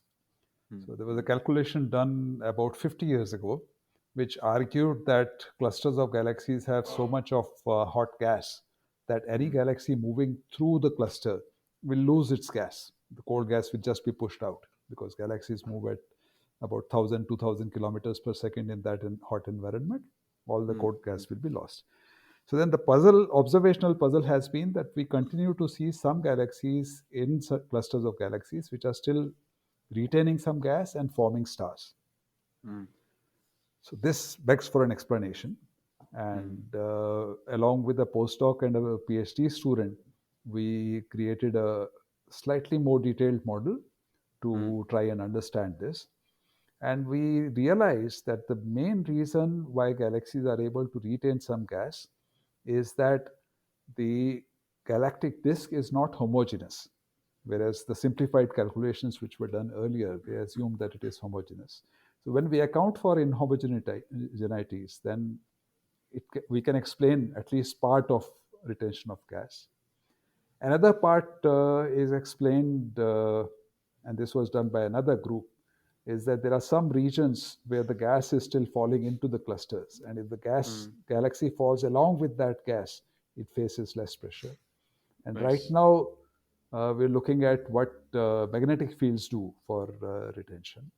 Hmm. Hmm. So, along with undergraduate students, I try to essentially explore new areas because for master's thesis they have about a year, Hmm. and Hmm.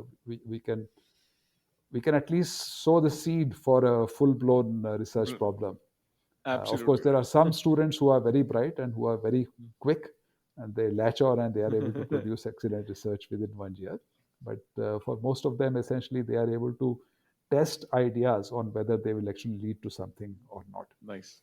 Nice. This is wonderful, wonderful. I see that you have also mentored so many students. That's an important part of being in an institute which has a huge undergraduate student community. Right. What has been your general experience working with them? Uh, Overall experience has been very good, with Mm, the exception of maybe one or two students who mm, kind of lost track. track. And Yeah. I think it is important for us to try and follow up and see why some students lose track. Those track. Uh, Mm, we can always adapt our mentorship to adjust for small variations in personalities. mm, But mm, I think one thing which I see is that some very bright students who are very kind, mm, mm. sometimes when they see not so kind fellow students uh, Yeah. doing much better in Better. terms of Mm, marks and so on, that I have seen that hit these yeah. kinder Yeah. souls.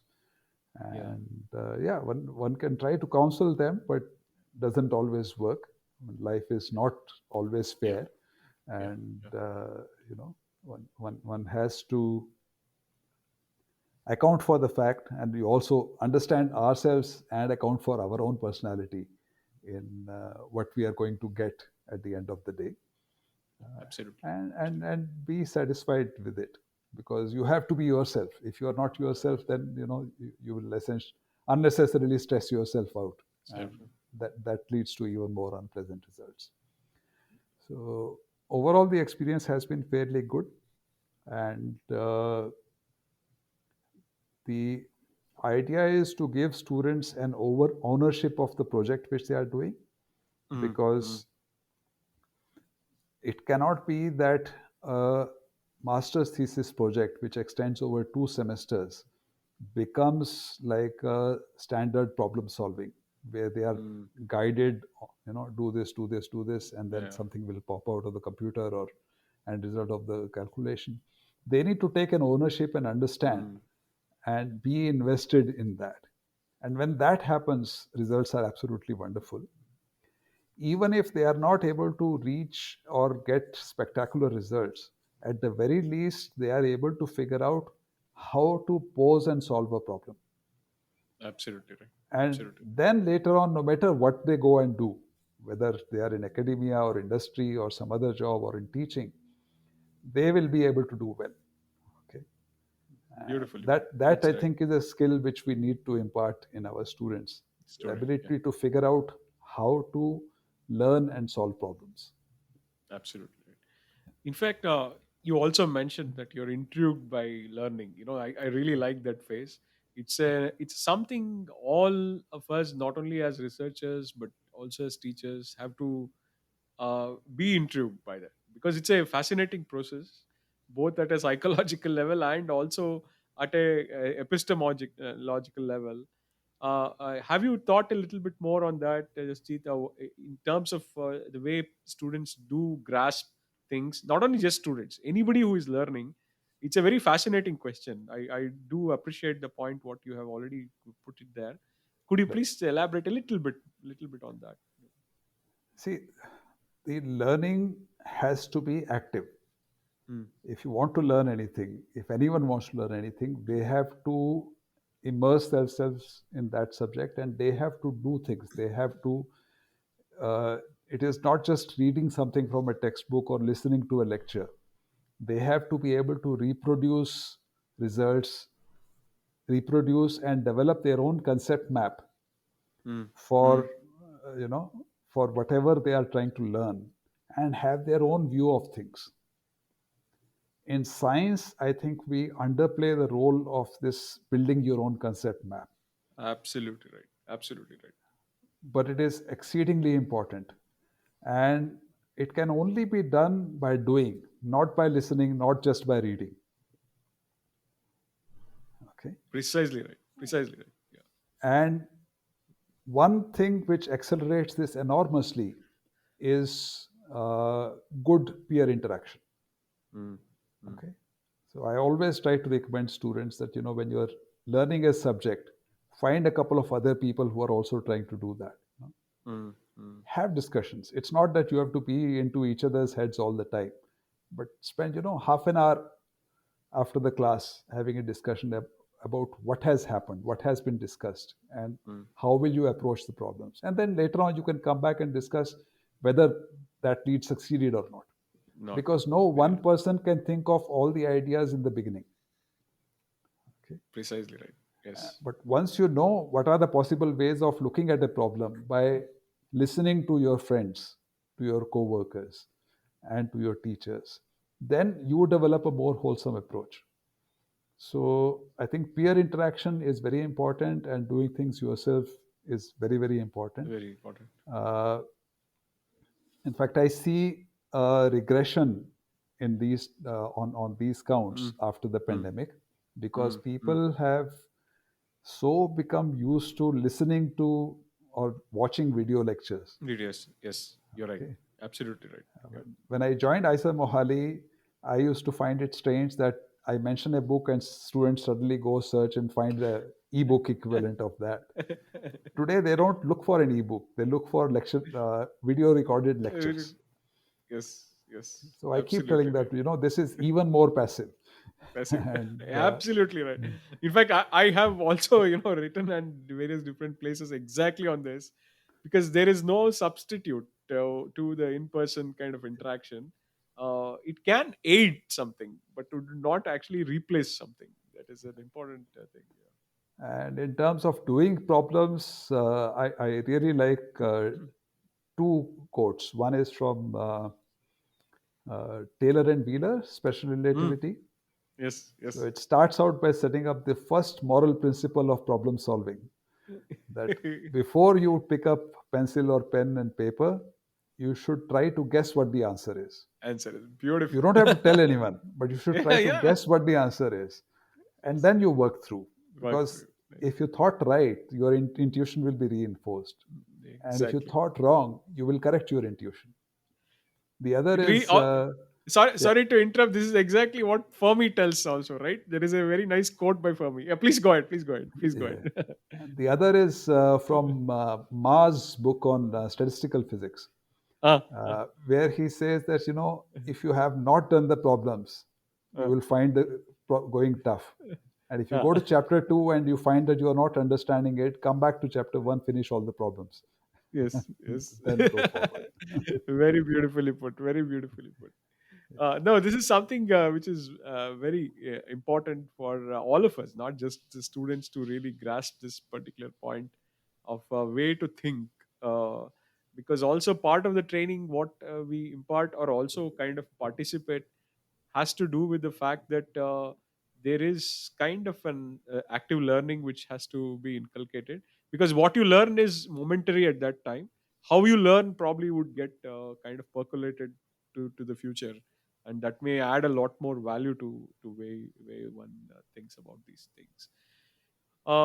So we also have a segment on the podcast where we request the guests to talk in their mother tongue, where you can kind of give an overview of your motivation and your research interest in a kind of a short segment where you can tell our audience about this particular thing.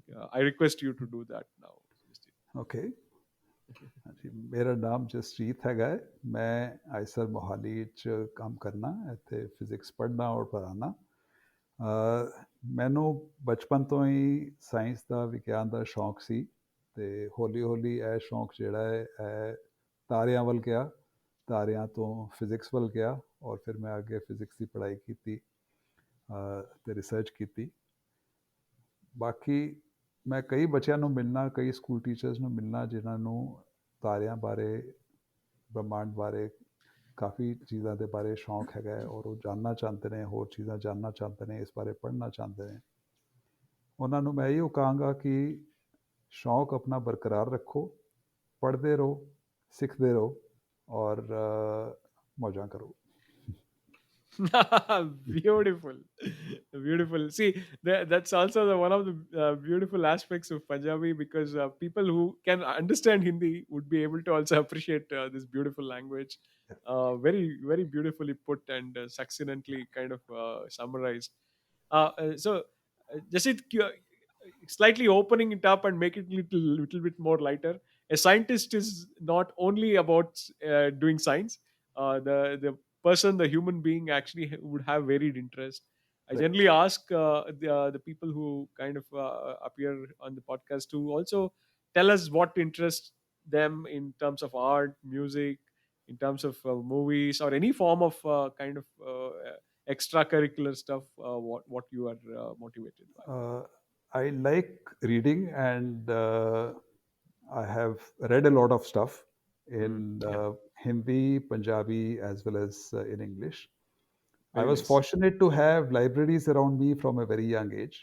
Mm, mm, And it's interesting. So, this is something which I realized later that many books which I was reading in Hindi and Punjabi were mm. actually translations of many of the classics. So Ah, I got to read the classics in original or in English much later, or the full form much later.